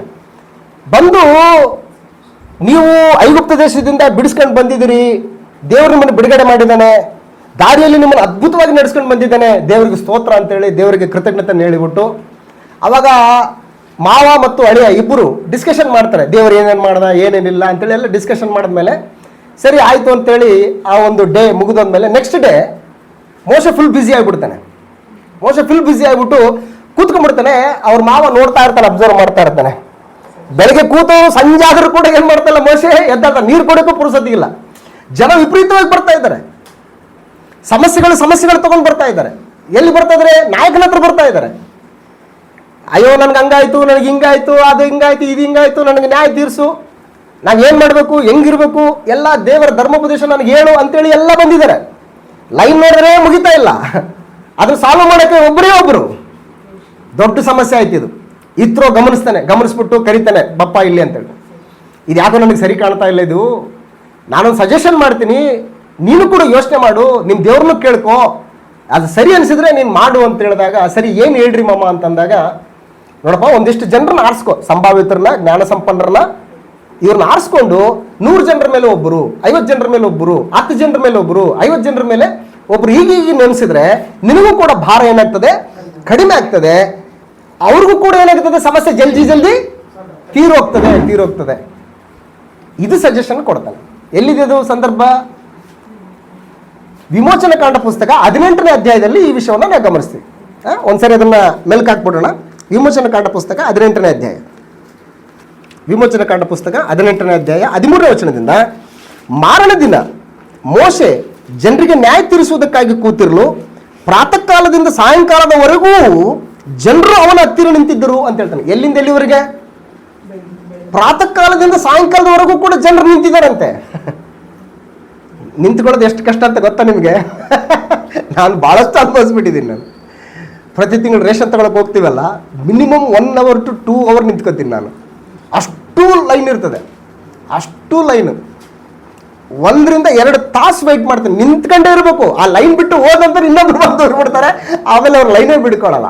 ಅದನ್ನ ನಾನು ಅನುಭವಿಸಿದ್ದು ಇದೊಂದು. ಆಮೇಲೆ ಇನ್ನೊಂದು ಏನು ಗೊತ್ತಾ, ಬಯೋಮೆಟ್ರಿಕ್ ಮಾಡ್ಬೇಕಂತೇಳಿ ಮಕ್ಕಳಿಗೋಸ್ಕರ ಕರ್ನಾಟಕವನ್ನು ಆಮೇಲೆ ತಾಲೂಕು ಆಫೀಸಲ್ಲಿ ಬೆಳಿಗ್ಗೆ 4 ಗಂಟೆಗೆ ಹೋಗಿ ಕ್ಯೂ ನಿಂತಿದ್ದೀನಿ ನಾನು. ಬೆಳಿಗ್ಗೆ 4 ಗಂಟೆಗೆ ಹೋಗಿ ಕ್ಯೂ ನಿಂತಿದ್ದೀನಿ. ಆಫೀಸ್ ತೆಗೆದು 10 ಗಂಟೆಗೆ, ಆದ್ರೆ ಲೈನ್ ನಿಂತ್ಕೊಂಡ್ರೆ ಬೆಳಿಗ್ಗೆ 4 ಗಂಟೆಗೆ ಹೋಗಿ ನಿಂತಿದ್ದೀನಿ ನಾನು. ಅಂದ್ರೆ ಲೈನ್ ನಿಂತ್ಕೊಳ್ಳೋದು ಎಷ್ಟು ಅಂತೇಳಿ ಕಷ್ಟ, ಅಷ್ಟಿಷ್ಟಲ್ಲ ಅದು. ಈಗ ಸರ್ಕಾರ ಗೃಹಲಕ್ಷ್ಮಿಯರಿಗೆ 2,000 ರೂಪಾಯಿ ಕೊಡ್ತಾ ಇದ್ರಲ್ಲ, ಅದೇನೋ ಸ್ವಲ್ಪ ವ್ಯತ್ಯಾಸ ಆಗಿದೆ ಅಂತೇಳಿ ಹೊಸದಾಗಿ ಬಯೋಮೆಟ್ರಿಕ್ ಮಾಡ್ಬೇಕಂತ ಹೇಳಿದಾಗ ಜನ ಹೇಗೆ ಪ್ರತಿಕ್ರಿಯಿಸ್ತಾ ಇದ್ರು ಅದಕ್ಕಂದ್ರೆ, ಅಯ್ಯೋ ಕ್ಯೂ ಯಾರು ನಿಂತ್ಕೊತೀರಿ ಲೈನು, ಅದು ಮಾಡಿದ್ದು ನಿಮ್ಮ ತಪ್ಪದು, ಸರ್ಕಾರದ ನಮ್ಗೆ ತಪ್ಪಲ್ವಲ್ಲ. ಸೊ ಹಾಗಾಗಿ ನಮ್ಮ ಕೈಲಿ ನಿಂತ್ಕೊಳ್ಳೋಕ್ಕಾಗಲ್ಲ, ಉದ್ದುದಕ್ಕೆ ನಿಂತ್ಕೊಂಡು ಆ ಬಯೋಮೆಟ್ರಿಕ್ ಕೊಡೋಕ್ಕಾಗಲ್ಲ. ಅದು ಸರ್ವರ್ ಇಲ್ಲ, ಇದು ಸರ್ವರ್ ಇಲ್ಲ ಅಂತೇಳಿ ದಿನಗಟ್ಟಲೆ ನಾವು ಅಲ್ಲೇನೆ ವೇಸ್ಟ್ ಆಗ್ಬೇಕಾಗಿತ್ತು, ನಮ್ಮ ಸಮಯ ಎಲ್ಲ ಕಳ್ಕೊಂಡು. ಹಾಗಾಗಿ ನಮ್ಮ ಕೈಲಿ ಮಾಡೋಕ್ಕಾಗಲ್ಲ ಅಂತ ಅನೇಕರು ಹೇಳ್ತಾ ಇದ್ದಾರೆ. ಅಂದರೆ ವೇಟ್ ಮಾಡುವಂಥದ್ದು ಎಷ್ಟು ಅನ್ನೋದು ಸಮಸ್ಯೆ ಯಾರಿಗೆ ಗೊತ್ತಂದ್ರೆ ಇತ್ರೋ ಗೊತ್ತಾಯ್ತದು. ಅದಕ್ಕೆ ಒಂದು ಸಜೆಷನ್ ಮಾಡ್ತಾನೆ, ಏನಪ್ಪ ಅಂತಂದ್ರೆ, ನೋಡಪ್ಪ, ಪ್ರಾತಃ ಕಾಲದಿಂದ ಸಾಯಂಕಾಲದವರೆಗೂ ಜನರು ಅವನ ಹತ್ತಿರ ನಿಂತಿದ್ರು. ಮೋಶೆಯು ಜನರಿಗೋಸ್ಕರ ಮಾಡಿದ್ದೆಲ್ಲವನ್ನು ಅವನ ಮಾವನ ನೋಡಿ ಅವನಿಗೆ, ನೀನು ಯಾತಕ್ಕೆ ಜನರಿಗೋಸ್ಕರ ಇಷ್ಟು ಪ್ರಯಾಸ ಪಡುತ್ತಿ? ಪ್ರಾತಃ ಕಾಲ ಮೊದಲುಗೊಂಡು ಸಾಯಂಕಾಲದವರೆಗೂ ಜನರು ನಿನ್ನ ಹತ್ತಿರ ನಿಲ್ತಾರಲ್ಲ, ಯಾತಕ್ಕೆ ನೀನೊಬ್ಬನೇ ನ್ಯಾಯ ತೀರಿಸುವುದಕ್ಕೆ ಕೂತಿರ್ತಿ ಎಂದು ಕೇಳಲು ಮೋಶೆ ಅವನಿಗೆ, ದೇವರ ತೀರ್ಪನ್ನು ತಿಳ್ಕೊಳ್ಳೋದಕ್ಕಾಗಿ ಜನರು ನನ್ನ ಹತ್ತಿರ ಬರ್ತಾರೆ, ಅವರೊಳಗೆ ವ್ಯಾಜ್ಯವೇನಾದರೂ ಉಂಟಾಗಿದ್ರೆ ನನ್ನ ಬಳಿಗೆ ಬರ್ತಾರೆ, ನಾನು ವಿಚಾರಣೆ ಮಾಡಿ ಅವರಿಗೆ ನ್ಯಾಯ ತೀರಿಸಿ ದೇವರ ಆಜ್ಞಾವಿಧಿಗಳನ್ನು ಪ್ರಬೋಧಿಸ್ತೇನೆ ಅಂತ ಹೇಳ್ಬಿಟ್ಟು ಹೇಳಿದೆ. ಯಾತಕ್ಕೋಸ್ಕರ ಇದೆಲ್ಲ ಅಂತಂದ್ರೆ ವಿವರಣೆ ಕೊಡ್ತಾ ಇದ್ದಾನೆ. ಸೊ ಹಾಗಾಗಿ 17ನೇ ವಚನದಲ್ಲಿ ಇದನ್ನು ಕೇಳಿ ಮೋಶೆಯ ಮಾವನು ಅವನಿಗೆ, ಅಂದ್ರೆ ಮೋಶೆಗೆ, ನೀನು ಮಾಡುವ ಕಾರ್ಯಕ್ರಮ ಒಳ್ಳೆಯದಲ್ಲ, ಈ ಕೆಲಸ ಬಹು ಕಷ್ಟವಾದದ್ದು, ನೀನೊಬ್ಬನೇ ಅದನ್ನು ನಡೆಸಲಾರಿ, ನೀನು ನಿನ್ನ ಸಂಗಡ ಇರುವ ಜನರು ನಿಶ್ಚಯವಾಗಿ ಬಳಲಿ ಹೋಗುವ್ರಿ. ನನ್ನ ಮಾತನ್ನು ಕೇಳು, ನಾನು ನಿನಗೊಂದು ಆಲೋಚನೆಯನ್ನು ಹೇಳ್ತೇನೆ, ಮತ್ತು ದೇವರು ನಿನ್ನ ಸಂಗಡ ಇರಲಿ. ನೀನು ಜನರಿಗೂ ದೇವರಿಗೂ ಮಧ್ಯಸ್ಥನಾಗಿದ್ದು ಜನರ ವ್ಯಾಜ್ಯಗಳನ್ನು ದೇವರ ಹತ್ತಿರಕ್ಕೆ ತರಬೇಕು, ಮತ್ತು ನೀನು ದೇವರ ಆಜ್ಞಾ ವಿಧಿಗಳನ್ನು ಬೋಧಿಸಿ ಅವರು ನಡೆಯಬೇಕಾದ ಮಾರ್ಗವನ್ನು ಮಾಡಬೇಕಾದ ಕಾರ್ಯಗಳನ್ನು ಅವರಿಗೆ ತಿಳಿಯಪಡಿಸಬೇಕು. ಆದರೆ ನೀನು ಸಮಸ್ತ ಜನರೊಳಗೆ ಸಮರ್ಥರೂ ದೇವಭಕ್ತರು, ಸಂಭಾವ್ಯರು ಅಂತ ಅಲ್ಲಿತ್ತಲ್ಲ, ಸಂಭಾವಿತರು ಅಂತಂದ್ರು ಸಮರ್ಥರು ಮತ್ತು ದೇವಭಕ್ತರು. ಇಲ್ಲಿ ದೇವಭಕ್ತರು ಅಂತಿದೆ, ಅಲ್ಲಿ ಪವಿತ್ರಾತ್ಮ ಭರಿತರು ಅಂತಿದೆ. ಪವಿತ್ರಾತ್ಮ ಭರಿತರು ಅಂತ ಅಲ್ಲಿದೆ. ಸಮರ್ಥರು, ದೇವಭಕ್ತರು ಮತ್ತು ನಂಬಿಗಸ್ತರು ಅಂತ ಇಲ್ಲಿದೆ, ಅಲ್ಲಿ ಜ್ಞಾನ ಸಂಪನ್ನರು ಅಂತ ಅಲ್ಲಿದೆ. ಇಲ್ಲಿ 3 ಕ್ಯಾರೆಕ್ಟರ್, ಅಲ್ಲಿ ಕೂಡ 3 ಕ್ಯಾರೆಕ್ಟರ್. ಸೊ ಇದುಗಳಿಗಿಂತ ಅದು ಟಾಪ್. ಅದು ಈ 3 ಕ್ಯಾರೆಕ್ಟರ್ಗಿಂತ ಆ 3 ಕ್ಯಾರೆಕ್ಟರ್ ಟಾಪ್ ಅದು. ಯಾಕಂದ್ರೆ ಅದು ಇದಕ್ಕಿಂತಲೂ ಕೂಡ ಉನ್ನತವಾದಂಥ ಒಂದು ಸಿಸ್ಟಮ್ ಅದು. ಸೊ ಹಾಗಾಗಿ ಸಮರ್ಥರು, ದೇವಭಕ್ತರು, ನಂಬಿಗಸ್ತರು, ಆಮೇಲೆ ಲಂಚ ಮುಟ್ಟದವರು ಅಂತ ಹೇಳ್ತಾನೆ ನೋಡಿ. ಪವಿತ್ರಾತ್ಮ ಭರಿತರು ಅಂತಂದ್ರೆ ಸೇಮ್, ನೀಚ ಲಾಭವನ್ನ ಅಪೇಕ್ಷಿಸಲಾರದಂಥವ್ರು. ಇಲ್ಲಿ ಲಂಚ ಮುಟ್ಟಲಾರದವರು ಅಂತ ಇಲ್ಲಿದೆ, ಅಲ್ಲಿ ನೀಚ ಲಾಭವನ್ನ ಅಪೇಕ್ಷಿಸಲಾರದಂಥವ್ರು. ಸೊ ಹಾಗಾಗಿ ಲಂಚ ಮುಟ್ಟದವರು ಆಗಿರೋ ಪುರುಷರನ್ನು ಆರಿಸಿಕೊಂಡು ಅವರನ್ನು 1000 ಮಂದಿಯ ಮೇಲೆಯೂ, 100 ಮಂದಿಯ ಮೇಲೆಯೂ, 50 ಮಂದಿಯ ಮೇಲೆಯೂ, 10 ಮಂದಿಯ ಮೇಲೆಯೂ ಅಧಿಕಾರಿಗಳನ್ನಾಗಿ ನೇಮಿಸಬೇಕು. ಅವರೇ ಯಾವಾಗಲೂ ಜನರಿಗೆ ನ್ಯಾಯವನ್ನು ತೀರಿಸಲಿ. ಅವರು ದೊಡ್ಡ ವ್ಯಾಜ್ಯಗಳನ್ನು ನಿನ್ನ ಮುಂದೆ ತರಲಿ, ಸಣ್ಣ ವ್ಯಾಜ್ಯಗಳನ್ನೆಲ್ಲ ತಾವೇ ತೀರಿಸಲಿ. ಅವರು ನಿನ್ನೊಂದಿಗೆ ಈ ಭಾರವನ್ನು ಹೊರುವುದರಿಂದ ನಿನಗೆ ಸುಲಭವಾಗಿರುವುದು. ದೇವರು ಹೀಗೆ ಮಾಡೋದಕ್ಕೆ ನಿನಗೆ ಅಪ್ಪಣೆ ಕೊಡುವುದಾದರೆ, ನೋಡಿ ಇತ್ರೋ ಎಷ್ಟು ಚೆನ್ನಾಗಿ ಹೇಳ್ತಾನೆ ನೋಡಿ ಮಾವ. ನನ್ನ ಆರ್ಡರ್ ಅಂತ ಹೇಳ್ತಾ ಇಲ್ಲ, ನನ್ನ ಮಗಳು ಕೊಟ್ಟಿದ್ದೀನಿ, ನಾನು ಹೇಳ್ದಂಗೆ ಕೇಳೋ ಅನ್ನುವಂಥ ಒಂದು ದಬ್ಬಾಳಿಕೆಗಳು ಲೌಕಿಕವಾಗಿ ನೋಡ್ತೀವಿ. ಆದರೆ ಈ ಇತ್ರೋ ಏನಂತಾನೆ, ನೋಡಪ್ಪ ನಾನು ಸಜೆಷನ್ ಕೊಟ್ಟಿದ್ದೀನಿ, ನೀನು ದೇವ್ರ ಹತ್ರ ಕೇಳ್ಕೊ, ಅವ್ರು ಏನು ಫೈನಲ್ ಮಾಡ್ತಾರೋ ಅದನ್ನ ನೀನು ಮಾಡಿ, ನಾನು ಸಜೆಷನ್ ಕೊಟ್ಟಿದ್ದೀನಿ ಅಂತ ಹೇಳ್ತಾನೆ. ವಾಟ್ ಎ ವಂಡರ್ಫುಲ್ ಮ್ಯಾನರಿಸಮ್, ಒಂದು ನೇಚರ್. ಇತ್ರೋನ್ ಬಗ್ಗೆ ಒಂದು ಪಾಠನೆ ಮಾಡ್ಬೇಕು ನೀವೆಲ್ಲ. ಇತ್ರೋನ್ ಬಗ್ಗೆ ಒಂದು ಪಾಠನೆ ಮಾಡಬೇಕು. ಇತ್ರೋ ಎಷ್ಟು ಒಳ್ಳೆಯವನು ಅಂತಂದ್ರೆ, ಒಬ್ಬ ಪರದೇಶಿಯಾಗಿ ಬಂದಿದ್ದಾನೆ. ಮೋಶೆ ಐಗುಪ್ತ ದೇಶದಿಂದ ಇತ್ರೋನ್ ಬಳಿಗೆ ಬಂದಾಗ ಹೆಂಗ್ ಬಂದಿದ್ದಾನಮ್ಮ? ಏನಿಲ್ಲ, ಪರದೇಶಿ, ತಂದೆ ಯಾರೋ ತಾಯಿ ಯಾರೋ ದಿಕ್ಕು ದೇಶ ಏನೂ ಇಲ್ಲ. ಅವನು ಮನೆಗೆ ಸೇರಿಸ್ಕೊಂಡು ಮಗಳನ್ನು ಕೊಟ್ಟಿದ್ದಾನೆ. ಯಾರಿಗೆ ಕೊಡ್ತಾರೆ ಇವತ್ತು? ಸೊ ಎಷ್ಟು ಒಳ್ಳೆ ಇತ್ರೋ ಅಲ್ವಾ? ಸೊ ಅದನ್ನ ಬಗ್ಗೆ ಒಂದು ಪಾಠನೆ ಮಾಡ್ಬಿಡುದು ನಾವು. ಸೊ ಹಾಗಾಗಿ ಈ ರೀತಿಯಾದಂಥ ಒಂದು ಆಲೋಚನೆಯನ್ನ ಅಲ್ಲಿ ಇತ್ರೋ ಮೋಶೆಗೆ ಕೊಡುವಂಥದ್ದನ್ನು ನಾವು ಗಮನಿಸ್ತೇವೆ. ಸೊ ಇಲ್ಲಿ ನಿಜ ಸ್ವರೂಪದಲ್ಲಿ ಇಲ್ಲಿ ಸಂಭಾವಿತರು, ಪವಿತ್ರಾತ್ಮ ಭರಿತರು, ಜ್ಞಾನ ಸಂಪನ್ನರು ಆಗಿರುವ 7 ಮಂದಿಯನ್ನು ನಿಮ್ಮೊಳಗಿಂದ ನೋಡಿ ಆರಿಸ್ಕೊಳ್ರಿ, ಅವರನ್ನ ಈ ಕೆಲಸದ ಮೇಲೆ ನೇಮಿಸುವವರು. ನಾವಾದರೂ ಪ್ರಾರ್ಥನೆ ವಾಕ್ಯೋಪದೇಶವನ್ನು ಮಾಡುವುದ್ರಲ್ಲಿ ಏನಾಗಿರ್ತೀವಿ ನಾವು? ನಿರತರಾಗಿ. It is very important. ಪ್ರಾರ್ಥನೆ ಕ್ರಿಸ್ತಿಯ ಜೀವಿತಕ್ಕೆ ಬಹಳ ಮುಖ್ಯ. ಅಪೊಸ್ತಲನಾದಂಥ ಪೌಲನು ಅನೇಕ ತನ್ನ ಪತ್ರಿಕೆಗಳಲ್ಲಿ ಸಭೆಯವರ ವಿಷಯವಾಗಿ ಸಭೆಯ ಕ್ಷೇಮಾಭಿವೃದ್ಧಿಗೋಸ್ಕರ ನಾನು ಎಡೆಬಿಡದೆ ಪ್ರಾರ್ಥನೆ ಮಾಡ್ತೀನಿ ಅಂತ ಹೇಳ್ತಾನೆ. ಕೊಲಸ ಪತ್ರಿಕೆಯಲ್ಲಿ ನೋಡ್ತೀವಿ, ಎಫೆಸ ಪತ್ರಿಕೆಯಲ್ಲಿ ನೋಡ್ತೀವಿ, ಎಡೆಬಿಡದೆ ಪ್ರಾರ್ಥನೆ ಮಾಡ್ತೀನಿ ಅಂತ ಹೇಳ್ತಾನೆ. ನಾನು ಪ್ರಾರ್ಥನೆಯಲ್ಲಿ ಯಾವಾಗಲೂ ನಿಮ್ಮನ್ನು ನೆನೆಸ್ಕೊಳ್ತೀನಿ ಅಂತ ಹೇಳ್ತಾನೆ. ಹಾಗಾಗಿ ಪ್ರಾರ್ಥನೆ ಅನ್ನುವಂಥದ್ದು ಕ್ರಿಸ್ತಿಯ ಜೀವಿತಕ್ಕೆ ವೆರಿ ಇಂಪಾರ್ಟೆಂಟ್. ಪ್ರಾರ್ಥನೆ ಇಲ್ಲದಂತಹ ಜೀವಿತ ಅದು ಕ್ರಿಸ್ತಿಯ ಜೀವಿತ ಅಲ್ಲದು. ಹಾಗಾಗಿ ಕರ್ತನಾದ ಯೇಸು ಕ್ರಿಸ್ತನ ಜೀವಿತವನ್ನು ಒಂದು ಸಾರಿ ನಾವು ಅವಲೋಕನೆ ಮಾಡಿದ್ರೆ ಆತನ ಪ್ರಾರ್ಥನೆ ಇಲ್ಲದೆ ಯಾವ ಕೆಲಸನೂ ಕೂಡ ಆತನು ಮಾಡ್ತಾ ಇದ್ದಿಲ್ಲ. ಶಿಷ್ಯರನ್ನ ಆರಿಸ್ಕೊಳ್ಬೇಕಾದ್ರೂ ಕೂಡ ರಾತ್ರಿ ಎಲ್ಲ ಪ್ರಾರ್ಥನೆ. ಇನ್ನೇನು ದೇವರ ಸಂಕಲ್ಪವನ್ನು ನೆಕ್ಸ್ಟ್ ಡೇ ಆತನ ನೆರವೇರಿಸಬೇಕು, ಗೆತ್ಸೆಮನೆ ತೋಟದಲ್ಲಿ ರಾತ್ರಿ ಎಲ್ಲ ಪ್ರಾರ್ಥನೆ. ಬೆಳಗ್ಗೆ ಇನ್ನೂ ಮೊಬ್ಬಿರುವಾಗ ಆತನು ಎಲ್ಲರೂ ಬಿಟ್ಟುಬಿಟ್ಟು ಒಬ್ಬನೇ ಏಕಾಂತವಾಗಿ ದೂರಕ್ಕೆ ಹೋಗಿ ದೇವರನ್ನ ಏನ್ ಮಾಡ್ತಾ ಇದ್ದಾನೆ, ಪ್ರಾರ್ಥನೆ ಮಾಡ್ತಾನೆ. ಸೊ ಹಾಗಾಗಿ ನಾವು ಪ್ರಾರ್ಥನೆ ಮಾಡಬೇಕು. ಯಾರಿಗೋಸ್ಕರ ಪ್ರಾರ್ಥನೆ ಮಾಡಬೇಕು? ಇವರು ಅಪೊಸ್ತಲರು ಎಲ್ಲಾ ಮನುಷ್ಯರು ರಕ್ಷಣೆ ಹೊಂದಬೇಕಲ್ವಾ? ಎಲ್ಲಾ ಮನುಷ್ಯರು ಏನ್ ಮಾಡಬೇಕು? ರಕ್ಷಣೆ ಹೊಂದಬೇಕು. ಎಲ್ಲರೂ ದೈವಿಕ ಜ್ಞಾನಕ್ಕೆ ಏನಾಗಬೇಕು? ಅವರು ಒಳಗಾಗಬೇಕು. ಅವರ ಅಂತರಂಗದ ಮನೋನೇತ್ರಗಳು ತೆರೆಯಲ್ಪಡಬೇಕು. ಮೇಲಿರುವಂತವುಗಳ ಮೇಲೆ ಅವರು ಮನಸ್ಸಿಡಬೇಕು. ಭೂ ಸಂಬಂಧವಾದಂಥವುಗಳಲ್ಲಿ ಭರವಸೆ ಇಡಬಾರ್ದು. ಕ್ರಿಸ್ತನನ್ನ ಮೆಸ್ಸಿಯನನ್ನಾಗಿ ಅಂಗೀಕರಿಸಿಕೊಳ್ಬೇಕು. ಇಂತಹ ಕ್ರಿಸ್ತನ ಸುವಾರ್ತೆಯನ್ನು ಸಾರುವಂತ ಸಂದರ್ಭದಲ್ಲಿ ಎದುರಾಗ್ತಕ್ಕಂತಹ ಶಾರೀರಿಕ ಹಿಂಸೆಗಳನ್ನ ಅವುಗಳಿಂದ ಪಾರಾಗಿ ಕ್ರಿಸ್ತನ ಸುವಾರ್ತೆಯನ್ನು ಪ್ರತಿಪಾದಿಸುವಂತ ದಿಕ್ಕಿನಲ್ಲಿ ಅವರು ಹೋಗ್ಬೇಕಂತಂದ್ರೆ ಪ್ರಾರ್ಥನೆ ಬೇಕು. ವೈರಿಗಳಿಗೋಸ್ಕರ ಕೂಡ ಏನ್ ಮಾಡ್ಬೇಕು? ಅವರು ಪ್ರಾರ್ಥನೆ ಮಾಡಬೇಕು. ಸಭೆ ಕ್ಷೇಮಾಭಿವೃದ್ಧಿಗೋಸ್ಕರ ಏನ್ ಮಾಡಬೇಕು? ಪ್ರಾರ್ಥನೆ ಮಾಡಬೇಕು. ಸೊ ಹಾಗಾಗಿ ನಮ್ದು ಇದು ಕೆಲಸ, ನಮ್ ಕೆಲಸ ಇದು. ನಾವು ಈ ಕೆಲಸ ಬಿಟ್ಬಿಟ್ಟು ಈ ಕೆಲಸ ಮಾಡಕ್ಕೆ ಆಗಲ್ಲ. ಸೊ ಹಾಗಾಗಿ ಕ್ರಮಶಿಕ್ಷಣ, ಸಭೆಯಲ್ಲಿ ಡಿಸಿಪ್ಲಿನ್ ತಗೊಂಡ್ಬರ್ತಾ ಇದ್ದಾರೆ. ಈ ಕೆಲಸಕ್ಕೆ ಇವರು. ಅದಕ್ಕೆ ಎಫೆಸ ಪತ್ರಿಕೆ 4ನೇ ಅಧ್ಯಾಯದಲ್ಲಿ ಸಭೆಯ ಕ್ಷೇಮಾಭಿವೃದ್ಧಿಗೋಸ್ಕರ ಆತನ ಕೆಲವರು ಅಪೊಸ್ತಲರನ್ನಾಗಿಯೂ, ಕೆಲವರನ್ನು ಪ್ರವಾದಿಗಳನ್ನಾಗಿಯೂ, ಕೆಲವರನ್ನು ಸೌವಾರ್ತಿಕರನ್ನಾಗಿಯೂ, ಕೆಲವರನ್ನು ಉಪದೇಶಗಳನ್ನಾಗಿಯೂ, ಕೆಲವರನ್ನು ಸಭಾಪಾಲಕರನ್ನಾಗಿಯೂ, ಕೆಲವರನ್ನು ಸಭಾ ಸೇವಕರನ್ನಾಗಿ ಮಾಡಿದನು ಅಂತ ಹೇಳ್ತಾನೆ. ಇವರೆಲ್ಲ ಏನಕ್ಕೆ? ಚರ್ಚ್ ಡಿಸಿಪ್ಲಿನ್, ಸಿಸ್ಟಮೆಟಿಕ್ ಆಗಿ ನಡಿಬೇಕು. ಚರ್ಚು ಹೆಂಗ್ ಬೇಕಂಗೆ ನಡೆಯುವಂಥದ್ದು ಸಭೆ ಅಲ್ಲ. ಅದು ಸಭೆ ಅಲ್ಲ, ಡಿಸಿಪ್ಲಿನ್ ಇರಬೇಕು ಅಂತ ಹೇಳ್ತಾನೆ. ಸೊ ಹಾಗಾಗಿ ಪವಿತ್ರಾತ್ಮ ಭರಿತರು, ಜ್ಞಾನ ಸಂಪನ್ನರು, ಸಂಭಾವಿತರಾಗಿರುವಂಥ 7 ಮಂದಿಯನ್ನು ನಿಮ್ಮೊಳಗಿಂದ ನೋಡಿ ಆರಿಸ್ಕೊಳ್ರಿ, ಅವ್ರನ್ನ ಈ ಕೆಲಸದ ಮೇಲೆ ನೇಮಿಸುತ್ತೇವೆ. ನಾವಾದರೂ ಪ್ರಾರ್ಥನೆಯನ್ನು ವಾಕ್ಯೋದ್ವೇಷವನ್ನು ಮಾಡುವುದರಲ್ಲಿ ನಿರತರಾಗಿರುವರು ಎಂದು ಹೇಳಿದ್ರು. ಈ ಮಾತು ಸರ್ವ ಮಂಡಲಿಗೆ ಏನಂತ ತೋರಿಸ್ತು? ಒಳ್ಳೆದಂತೆ ತೋಚಿತು ಅಂತ ಹೇಳ್ತಾರೆ. ಅವರು ಪವಿತ್ರಾತ್ಮ ಭರಿತರು, ನಂಬಿಕೆಯಿಂದ ತುಂಬಿದವರು ಆದ ಸ್ಟೆಫನನನ್ನು, ಫಿಲಿಪ್ಪ, ಪ್ರೊಕೋರ, ನಿಕನೋರ, ತಿಮೋನ, ಪರ್ಮೇನ, ಯಹುದ್ಯ ಮತ ಅವಲಂಬಿಯಾದ ಅಂತಿಯೋಕ್ಯದ ನಿಕೋಲಾಯ ಎಂಬವರನ್ನೂ ಆರಿಸಿಕೊಂಡು ಅಪೊಸ್ತಲರ ಮುಂದೆ ನಿಲ್ಲಿಸಿದರು. ಅಪೊಸ್ತಲರು ಪ್ರಾರ್ಥನೆ ಮಾಡಿ ಅವರ ಮೇಲೆ ಕೈಗಳನ್ನಿಟ್ಟು ನೇಮಿಸಿದರು. ಅವ್ರ ಮೇಲೆ ಏನ್ ಮಾಡ್ತಾ ಇದ್ದಾರೆ? ಇವಾಗ ಕೈ ಹಿಡಿತಾ ಇದ್ದಾರೆ. ಕೈ ಹಿಡುವುದರ ಮೂಲಕ ಅವ್ರಿಗೆ ಏನು ಹೋಗ್ತಾ ಇದೆ? ಪವಿತ್ರಾತ್ಮನ ಶಕ್ತಿ ಅವ್ರಿಗೆ ಹೋಗ್ತಾ ಇದೆ, ಟ್ರಾನ್ಸ್ಫರ್ ಆಗ್ತಾ ಇದೆ. ಅವರು ಕೂಡ ಅಪೊಸ್ತಲರ ಹಾಗೆ ಏನ್ ಮಾಡ್ತಾರೆ? ಅದ್ಭುತ ಕಾರ್ಯಗಳನ್ನ, ಮಹತ್ ಕಾರ್ಯಗಳನ್ನ, ಸೂಚಕ ಕ್ರಿಯೆಗಳನ್ನ ಮಾಡುವುದರ ಮೂಲಕ ಕ್ರಿಸ್ತನ ಸುವಾರ್ತೆಯನ್ನು ಪ್ರಚುರಪಡಿಸ್ತಾರೆ. ಸಭೆಯ ಕ್ಷೇಮಾಭಿವೃದ್ಧಿಗೋಸ್ಕರ ಕೆಲಸನೂ ಕೂಡ ಮಾಡ್ತಾರೆ. ಸೊ ಈ ರೀತಿಯಾದಂಥ ಪವಿತ್ರಾತ್ಮನನ್ನ ನಮಗೂ ಕೂಡ ಕೊಡು ಅಂತೇಳಿ ಮಂತ್ರವಾದಿ ಅಂತ ಸೀಮೋನ ಅಪೊಸ್ತಲರ ಕೃತ್ಯಗಳ ಪುಸ್ತಕ 8ನೇ ಅಧ್ಯಾಯದಲ್ಲಿ ಪೇತ್ರ ಯೋಹಾನರ ಬಳಿಗೆ ದುಡ್ಡು ತಂದು ಇಡ್ತಾನೆ, ನಮಗೂ ಕೂಡ ಕೊಡು ಇದನ್ನ ಅಂತೇಳಿ. ಪವಿತ್ರಾತ್ಮನ ವರವನ್ನ ದುಡ್ಡು ಸಂಪಾದನೆ ಮಾಡೋಕ್ಕೋಸ್ಕರ ಅಲ್ಲ ದೇವರು ಕೊಟ್ಟಿರೋದು. ದೇವರ ಸಂಕಲ್ಪವನ್ನ ನೆರವೇರಿಸಬೇಕು, ಸಭೆ ಕ್ಷೇಮಾಭಿವೃದ್ಧಿ ಹೊಂದಬೇಕು, ಕ್ರಿಸ್ತನ ಸುವಾರ್ತೆ ಪ್ರಚುರಗೊಳ್ಳಬೇಕು. ಈ ಉದ್ದೇಶಕ್ಕೋಸ್ಕರ, ವ್ಯಾಪಾರ ಮಾಡೋದಕ್ಕೋಸ್ಕರ ಅಲ್ಲ. ಭೌತಿಕವಾದಂಥ ಸುಖ ಸಂತೋಷಗಳನ್ನು ಪಡೆದುಕೊಂಡು ಜನರ ಮೇಲೆ ದರ್ಪನ ಅಧಿಕಾರ ತೋರಿಸೋದಕ್ಕೋಸ್ಕರ ಅಲ್ಲ. ಸೊ ಹಾಗಾಗಿ ಅಪೊಸ್ತಲರ ಮುಂದೆ ನಿಲ್ಲಿಸಿದಾಗ ಅಪೊಸ್ತಲರು ಪ್ರಾರ್ಥನೆ ಮಾಡಿ ಅವರ ಮೇಲೆ ಏನ್ ಮಾಡ್ತಾರೆ? ಕೈಗಳನ್ನ ಇಡ್ತಾ ಇದ್ದಾರೆ. ಇವರು ನೆಕ್ಸ್ಟ್ ಇನ್ನೊಬ್ಬರ ಮೇಲೆ ಕೈ ಇಡಂಗಿಲ್ಲ.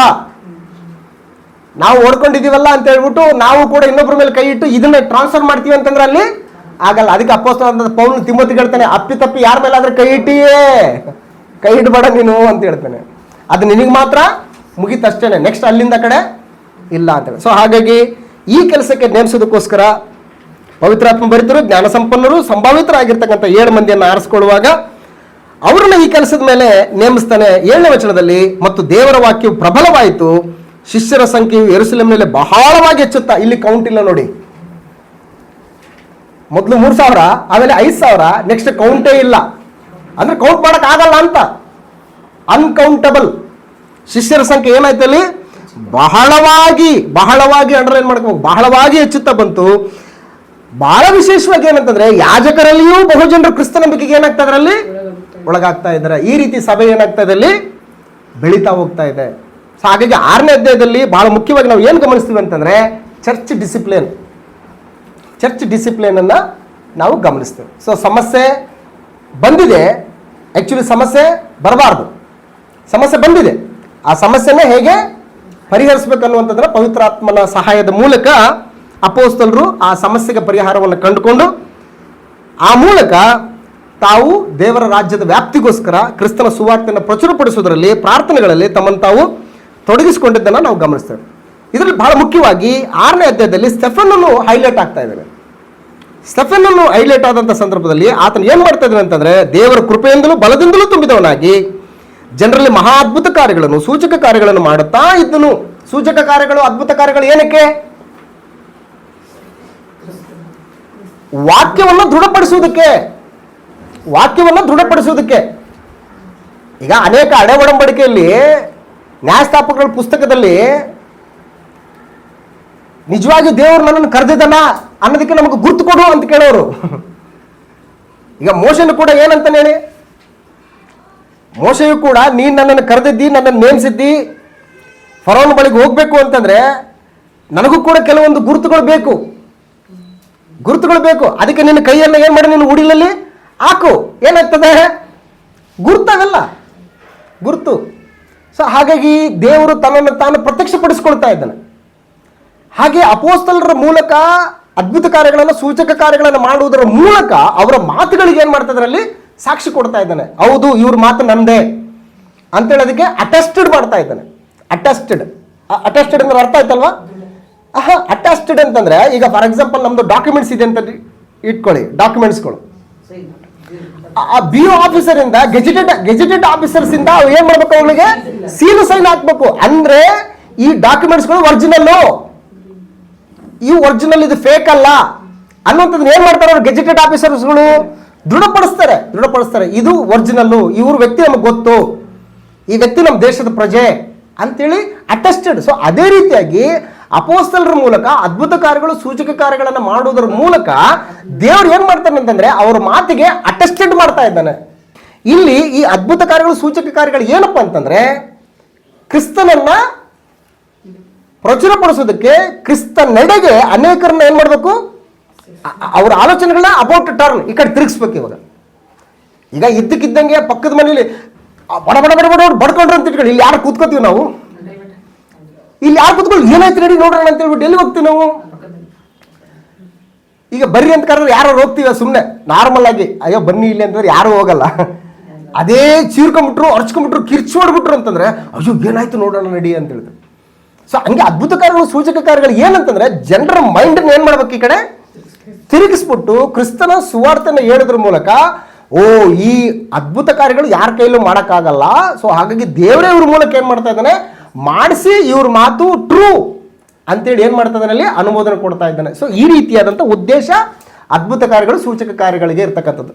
ಸೊ ಈಗ ಸ್ಟೆಫನನು ಬಹು ಬಲದಿಂದ ಕೃಪೆಯಿಂದ ತುಂಬಿದವನಾಗಿ ಅದ್ಭುತ ಕಾರ್ಯಗಳನ್ನು ಸೂಚಕ ಕಾರ್ಯಗಳನ್ನು ಮಾಡ್ತಾ ಇರಬೇಕಾದ್ರೆ ಲಿಬೆರ್ತಿನವರು ಮತ್ತು ಕೊರಿಯನ್ನದವರು, ಅಲೆಕ್ಸಾಂದ್ರಿಯಾದವರು, ಕಿಲಿಕೆ ಹಾಸ್ಯ ಸೀಮೆಗಳಿಂದ ಬಂದಂಥ ಸಮಾಜದವರು, ಈ ಸಮಾಜದವರೆಲ್ಲರೂ ಕೂಡ ಏನ್ ಮಾಡ್ತಾ ಇದ್ರು ಅಂತಂದ್ರೆ ಸ್ಟೆಫನನ ಸಂಗಡ ತರ್ಕ ಮಾಡ್ತಾ ಇದ್ದಾರೆ. ತರ್ಕ ಮೀನ್ಸ್ ಏನು? ಕ್ವಶನ್ ಅಂಡ್ ಆನ್ಸರ್ಸು ಅಂತ. ವಾದಗಳಲ್ಲ. ತರ್ಕ ಅಂತಂದ್ರೆ ನಮ್ದೇ ಸರಿ, ನಾವು ಹಿಂಗೆ ಹೇಳ್ತೀವಿ, ನೀನು ಹೆಂಗೆ ಹೇಳ್ತಿದ್ದಿ ಅಂದ್ರೆ ಏನಂತಂದ್ರೆ ಸತ್ಯಾಂಶಗಳನ್ನು ಚರ್ಚೆ ಮಾಡ್ಕೊತಾ ಇದ್ದಾರೆ ಅಂತ. ಇಲ್ಲಿ ಬೇರೆ ಬೇರೆ ಸಮಾಜದವರು ಇದ್ದಾರೆ. ಎಷ್ಟು ಸಮಾಜದವರು ಇದ್ದಾರೆ ನೋಡಿ, ಲಿಬೆರ್ತಿನವ್ರದ್ದು ಒಂದು ಸಮಾಜ ಆಯ್ತು, ಕುರಿಯಂಡದವ್ರದ್ದು, ಅಲೆಕ್ಸಾಂದ್ರಿಯಾದವ್ರದ್ದು, ಆಮೇಲೆ ಕಿಲಿಕೆ ಹಾಸ್ಯ ಸೀಮೆಗಳವರು, ಈ 3 ಸಮಾಜದವರು ಬಂದಿದ್ದಾರೆ. ಇವಾಗ 3 ಬ್ಯಾಕ್ ಗ್ರೌಂಡ್ ಅವರು, ಅವ್ರದ್ದೇ ಆದಂಥ ವಿಶ್ವಾಸಗಳಿರ್ತವೆ, ಅವ್ರದ್ದೇ ಆದಂಥ ಕಲ್ಚರ್ಸ್ಗಳಿರ್ತವೆ. ಸೊ ಇವರೆಲ್ಲ ಬಂದಿದ್ದಾರೆ. ಇವರೆಲ್ಲ ಏನು ಮಾಡ್ತಾ ಇದ್ದಾರೆ, ತಮ್ಮದು ತಾವು ಏನು ಮಾಡ್ತಾ ಇದ್ದಾರೆ, ಸಮರ್ಥನೆ ಮಾಡ್ಕೊಳ್ತಾ ಇದ್ದಾರೆ. ಇದನ್ನ ಸ್ಟೆಫನನು ಪವಿತ್ರಾತ್ಮನ ಬಲದಿಂದ ಏನು ಮಾಡ್ತಾ ಇದ್ದಾನೆ, ಅದನ್ನು ಡಿಫೆಂಡ್ ಮಾಡ್ತಾ ಇದ್ದಾನೆ. ಈ ರೀತಿ ಆಗದಾಗ ಆತನ ಜ್ಞಾನವನ್ನ, ಆತನಲ್ಲಿರ್ತಕ್ಕಂಥ ಪವಿತ್ರಾತ್ಮನ ಶಕ್ತಿಯನ್ನ ಎದುರಿಸಲಾರದೆ ಜನ ಹೋದ್ರು. ಸೊ ಅವಾಗ ಏನು ಮಾಡಿದ್ರು ಅಂತಂದ್ರೆ ಕೆಲವು ಮನುಷ್ಯರಿಗೆ, ಆಗ ಅವರು ಯಾರು, ಈ ಸಮಾಜದವರು ಎಲ್ಲರೂ ಕೂಡ ಕೆಲವು ಮನುಷ್ಯರಿಗೆ ಇವನು ಮೋಶೆಗೆ ವಿರೋಧವಾಗಿಯೂ ದೇವರಿಗೆ ವಿರೋಧವಾಗಿಯೂ ದೂಷಣೆ ಮಾತುಗಳನ್ನು ಆಡ್ತಾ ಇದ್ದಾನೆ. ಸರಿಯಾಗಿ ಅರ್ಥ ಮಾಡ್ಕೊಳ್ಳಿಲ್ಲ ದೇವರ ವಾಕ್ಯನವರು. ಮೋಶೆ ಮಾತನ್ನು ಅಲ್ಲಗಳಿತಾ ಇದ್ದಾನೆ, ದೇವದೂಷಣೆ ಮಾತಾಡ್ತಾ ಇದ್ದಾನೆ, ದೇವಾಲಯವನ್ನ ಈತನ ಅಲ್ಲಗಳಿತಾ ಇದ್ದಾನೆ ಅನ್ನೋಂಥ ರೀತಿಯಲ್ಲಿ ಆರೋಪಗಳನ್ನ ಏನ್ ಮಾಡ್ತಾ ಇದ್ದಾರೆ. ಇವತ್ತು ಕೂಡ ಈ ರೀತಿಯಾದಂಥ ಆರೋಪಗಳು ಸತ್ಯವಾಗಿ ಮಾತಾಡ್ತಕ್ಕಂಥವ್ರ ಮೇಲೆ ಕೂಡ ಬರ್ತಾ ಇದೆ. ಅವರಾಗಿ ಖುದ್ದಾಗಿ ಕೇಳಲ್ಲ, ಡೈರೆಕ್ಟ್ ಆಗಿ ಫೇಸ್ ಟು ಫೇಸ್ ಅವ್ರು ಎದುರಿಸ್ತಿದ್ದಾನೆ. ಏನ್ ಮಾಡ್ತಾರೆ, ಇಂಡೈರೆಕ್ಟ್ ಆಗಿ ಬಂದು ಅವ್ರು ಹಂಗೆ ಹೇಳಿದ್ರು ಹಿಂಗೆ ಹೇಳಿದ್ರು ಅಂತ ಹೇಳಿ ಹೇಳೋದೇ ಅವ್ರನ್ನ ಸಿಕ್ಕಾಕ್ಸ್ಬಿಡೋದು. ಇದೇನು ಹೊಸ್ದಾಗಲ್ಲ, ಇದು ಏನಾಗಿದೆ, ಲೆಗಸಿ, ಪರಂಪರೆ ನಡೀತಾ ಇದೆ, ಪರಂಪರೆ ಕಂಟಿನ್ಯೂ ನಡೀತಾ ಇದೆ. ಸೊ ಹಾಗಾಗಿ ದೂಷಣೆ ಮಾತುಗಳನ್ನು ಆಡುವುದನ್ನು ಕೇಳದೆ ಒಂದು ಹೇಳ್ರಿ ಎಂಬುದಾಗಿ ಬೋಧಿಸಿ ಜನರನ್ನು, ಹಿರಿಯರನ್ನು, ಶಾಸ್ತ್ರಿಗಳನ್ನು ಏನ್ ಮಾಡ್ತಾರೆ ಅವರು, ಮೊದಲೇ ರೇಗಿದ್ದಾರೆ ಅವರು. ಇನ್ನಷ್ಟು ಏನ್ ಮಾಡ್ತಾ ಇದ್ರು ಇವರು, ಇನ್ನೂ ರೇಗಿಸ್ತಾ ಇದ್ದಾರೆ. ಸೊ ಈ ರೀತಿಯಾಗಿ ಪರಿಸ್ಥಿತಿಗಳು ನಡೆದಾಗ 13ನೇ ವಚನದಲ್ಲಿ ಅವನನ್ನು ಹಿಡಿದು ಯಾರನ್ನ, ಸ್ಟೆಫನನ್ನು ಹಿಡಿದು ಹಿರಿಸಭೆಗೆ ಮತ್ತೆ ಇಲ್ಲಿಗೆ ಪಂಚಾಯತಿಗೆ ಕರ್ಕೊಂಡು ಹೋಗ್ತಾರೆ. ಹಿರಿಸಭೆ ಅಂದ್ರೆ ಯಾವ್ದಮ್ಮ, ಸೆನೆಹೆಡ್ರಿನ್, ಯಹೂದ್ಯರ ಸುಪ್ರೀಂ ಕೋರ್ಟು ತಲೆಯಲ್ಲಿ ಇಟ್ಕೋಬೇಕು. ಹಿರಿಸಭೆ ಅಂದ ತಕ್ಷಣ ಯಹೂದ್ಯರು ಸುಪ್ರೀಂ ಕೋರ್ಟ್ ಅಂತ, ಅದಕ್ಕಿಂತ ಮುಂದೆ ಯಾವ್ದು ಕೋರ್ಟ್ ಇಲ್ಲ. ಅವ್ರು ಏನು ಹೇಳ್ತಾರೋ ಮುಗಿತಾ ಜಡ್ಜ್ಮೆಂಟ್ ಅಲ್ಲಿಗೆ. ಅದು ಅಷ್ಟು ದೊಡ್ಡದಾದಂಥ ಒಂದು ಪ್ರಭಾವಶಾಲಿಯಾಗಿರ್ತಕ್ಕಂಥ ಒಂದು ಗಟ್ಟಿಯಾದಂಥ ಒಂದು ಕೂಗು ಎಲ್ಲಿತ್ತಂದ್ರೆ ಹಿರಿಸಭೆಗೆ. ಸೊ ಹಾಗಾಗಿ ಇವರು ಹಿರಿಸಭೆಗೆ ತಂದು ನಿಲ್ಲಿಸಿ ಅಲ್ಲಿ ಸುಳ್ಳು ಸಾಕ್ಷಿಗಳನ್ನು ಕರೆತಂದು ನಿಲ್ಲಿಸ್ತಾನೆ. ಸುಳ್ಳು ಸಾಕ್ಷಿಯನ್ನು ಹೇಳ್ಬಾರ್ದು ಅಂತ ಹೇಳಿದಾನಲ್ವಾ, ದಶಾಜ್ಞೆಗಳಲ್ಲಿ ಒಂದಾಜ್ಞೆ ಯಾವುದದು, ಸುಳ್ಳು ಸಾಕ್ಷಿ ಹೇಳ್ಬಾರ್ದು. ದಶಾಜ್ಞೆಗಳಲ್ಲಿ ಸುಳ್ಳು ಸಾಕ್ಷಿ ಹೇಳ್ಬಾರ್ದು. ಸುಳ್ಳು ಸಾಕ್ಷಿ ಇವ್ರು ಏನ್ ಮಾಡ್ತಾರೆ, ಸುಳ್ಳು ಸಾಕ್ಷಿಗಳನ್ನು ಕರೆತಂದು ನಿಲ್ಲಿಸಿ ಆ ಸಾಕ್ಷಿಗಳು ಈ ಮನುಷ್ಯನು ಈ ಪರಿಶುದ್ಧವಾದ ಸ್ಥಳಕ್ಕೆ ವಿರುದ್ಧವಾಗಿ, ಪರಿಶುದ್ಧ ಸ್ಥಳ ಯಾವುದಲ್ಲಿ, ದೇವಾಲಯ. ಯೆರೂಸಲೇಮಿನಲ್ಲಿ ಏನಿದೆ, ದೇವಾಲಯ ಇದೆ, ಪರಿಶುದ್ಧ ಸ್ಥಳ. ಅದು ದೇವಾಲಯ ಅಂದ್ರೆ ಪರಿಶುದ್ಧ ಸ್ಥಳ, ಪರಿಶುದ್ಧ. ಈ ಸ್ಥಳಕ್ಕೆ ವಿರುದ್ಧವಾಗಿ ಅಂದ್ರೆ ಅವ್ರು ಏನ್ ಹೇಳ್ತಾ ಇದಾರೆ, ಇಲ್ಲಪ್ಪ ಇದ್ರ ತೆಗೆದುಬಿಟ್ಟು ವಾಸ್ತವಿಕವಾದದ್ದು ಇದು ಅಂತ ಹೇಳಿದ್ರೆ ಇದನ್ನ ಅರ್ಥ ಮಾಡ್ಕೊಳ್ದೆ, ಓಹೋ ಇದನ್ನೇ ಅಲ್ಲ ಅಂತೀಯ ನೀನು ಅಂತ ಏನ್ ಮಾಡ್ತಾ ಇದಾರೆ, ತಪ್ಪಾಗಿ ಅರ್ಥ ಮಾಡ್ಕೊಂಡು ಅವ್ರ ಮೇಲೆ ಮುಗಿಬಿಡ್ತಾ ಇದ್ದಾರೆ. ಅದಕ್ಕೆ ಯೇಸು ಕ್ರಿಸ್ತನ್ ಹೇಳ್ತಾ ಇದ್ದಾನೆ, ನೀವು ಶಾಸ್ತ್ರವನ್ನಾದರೂ ಪ್ರವಾದಿಗಳ ವಚನಗಳನ್ನಾದರೂ ತಿಳಿಯದೇ ಇರುವುದರಿಂದ ನೀವೇನಾಗಿದ್ದೀರಿ, ನೀವು ತಪ್ಪುತ್ತಾ ಇದ್ದೀರಿ. ನನ್ನ ಮೇಲೆ ಯಾಕೆ ನೀವು ಮುಗಿ ಬೀಳ್ತಾ ಇದ್ದೀರಿ ಅಂತ ನೀವು ಸರಿಯಾಗಿ ಅರ್ಥ ಮಾಡ್ಕೊಂಡಿಲ್ಲ. ನೀವು ಓದ್ತೀರಿ ಅಷ್ಟೇನೆ, ಅದ್ರ ತಿರುಗಿ ನಿಮ್ಗೆ ಗೊತ್ತಿಲ್ಲ ಅಂತ ಹೇಳ್ತಾರೆ.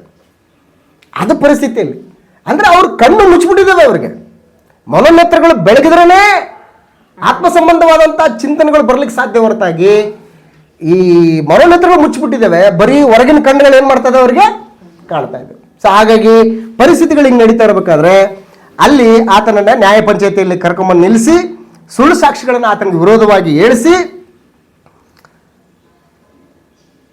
ಆತನನ್ನ ಕಟಕಟೆಯಲ್ಲಿ ವಿಚಾರಣೆ ಮಾಡುವಂಥದ್ದನ್ನು ಸ್ಟಾರ್ಟ್ ಮಾಡ್ತಾರೆ. ಮುಂದೆ ಏನಾಗ್ತದೆ ಅನ್ನೋದನ್ನು ದೇವ್ರ ಚಿತ್ತ ಆದರೆ ನೆಕ್ಸ್ಟ್ ಕ್ಲಾಸಲ್ಲಿ ಕಂಟಿನ್ಯೂ ಮಾಡೋಣ ಅಂತಿದ್ದನ್ನು. ಸೊ ಇವತ್ತು 6ನೇ ಅಧ್ಯಾಯದಲ್ಲಿ ಬಹಳ ಮುಖ್ಯವಾಗಿ ಏನು ಗಮನಿಸ್ತೀವಿ ನಾವು, ಒಂದು ಸಭೆಯ ಕ್ರಮಶಿಕ್ಷಣ, ಡಿಸಿಪ್ಲಿನಿಂದ ಚರ್ಚು. ಆಮೇಲೆ ಸ್ಟೆಫನನು ಪವಿತ್ರಾತ್ಮ ಭರಿತನಾಗಿ ಅನೇಕ ಸಮಾಜದವರಿಗೆ ಉತ್ತರವನ್ನು ಏನು ಮಾಡ್ತಾ ಇದ್ದಾನೆ, ಹೇಳ್ತಾ ಇದ್ದಾನೆ. ಆದ ಉತ್ತರಕ್ಕೆ ಅವರು ಪ್ರತ್ಯುತ್ತರ ಕೊಡದೇನೆ ಹೇಗಾದ್ರೂ ಮಾಡಿ ಒಂದು ಬಾಯಿ ಮುಚ್ಚಿಸ್ಬೇಕಂತೇಳಿ ಏನು ಮಾಡ್ತಾ ಇದ್ದಾರೆ, ಇಲ್ಲ ಸಲ್ಲದ ಆರೋಪಗಳನ್ನ ಆತನ ಮೇಲೆ ಹೊರಿಸಿ ಸುಳ್ಳು ಸಾಕ್ಷಿಗಳನ್ನು ಕರೆಸಿ ಯಹೂದ್ಯರ ಹಿರಿಯರ ಮೇಲೆ ಇವ್ರ ಬಗ್ಗೆ ಫಿರ್ಯಾದಿ ಹೇಳಿ ಪರಿಸ್ಥಿತಿಗಳನ್ನು ಇನ್ನೂ ಕೂಡ ಏನು ಮಾಡ್ತಾ ಇದ್ದಾರೆ, ಹದಗೆಡಿಸಿ ನ್ಯಾಯ ಪಂಚಾಯತಿಗೆ ತಂದು ನಿಲ್ಲಿಸ್ತಾರೆ. ಸೊ ಇದು 6ನೇ ಅಧ್ಯಾಯ. 6ನೇ ಅಧ್ಯಾಯದಲ್ಲಿ ಟೋಟಲ್ 15 ವಚನಗಳಿದ್ದಾವೆ. 15 ವಚನದಲ್ಲಿ ನಾವು 7 ವಿಷಯಗಳನ್ನು ಕಲಿಬೋದು. ನಾವು 7 ವಿಷಯಗಳನ್ನು ಕಲಿಬೋದು. ಸೊ ಹಾಗಾಗಿ ಆ ವಿಷಯಗಳು ಯಾವುವು ಅನ್ನುವಂಥದ್ದನ್ನು ನೀವುಗಳು ಗಮನಿಸಿ ಕಲಿಯುವಂಥ ವಿಷಯಗಳು ಯಾವ್ಯಾವು ಅನ್ನುವಂಥದ್ದನ್ನು ನೀವು ಅವುಗಳನ್ನ ಫೈಂಡ್ ಔಟ್ ಮಾಡಿ ಇನ್ನೂ ಕೂಡ ಕಲಿಯುವಂಥ ಒಂದು ದಿಕ್ಕಿನಲ್ಲಿ ಸಾಗಿ ಅಂತೇಳಿ ನಿಮ್ಮನ್ನು ಬಲಪಡಿಸಿ ಪ್ರೋತ್ಸಾಹಿಸಿ ನನ್ನನ್ನು ನಾನು ಎಚ್ಚರಿಸ್ಕೊಂಡು ಈ ವಾಕ್ಯ ಭಾಗನ ಮುಕ್ತಾಯ ಮಾಡೋಣ. ದೇವ್ರ ಚಿತ್ತ ಆದರೆ ಮತ್ತೆ ನಾವು ಇದನ್ನು ಕಂಟಿನ್ಯೂ ಮಾಡೋಣ. ಸೊ ಪ್ರಾರ್ಥನೆ ಮಾಡಿಕೊಂಡು ಈ ಕಾರ್ಯಕ್ರಮ ಮುಗಿಸ್ಕೊಳ್ಳೋಣ. ಪ್ರಾರ್ಥನೆ.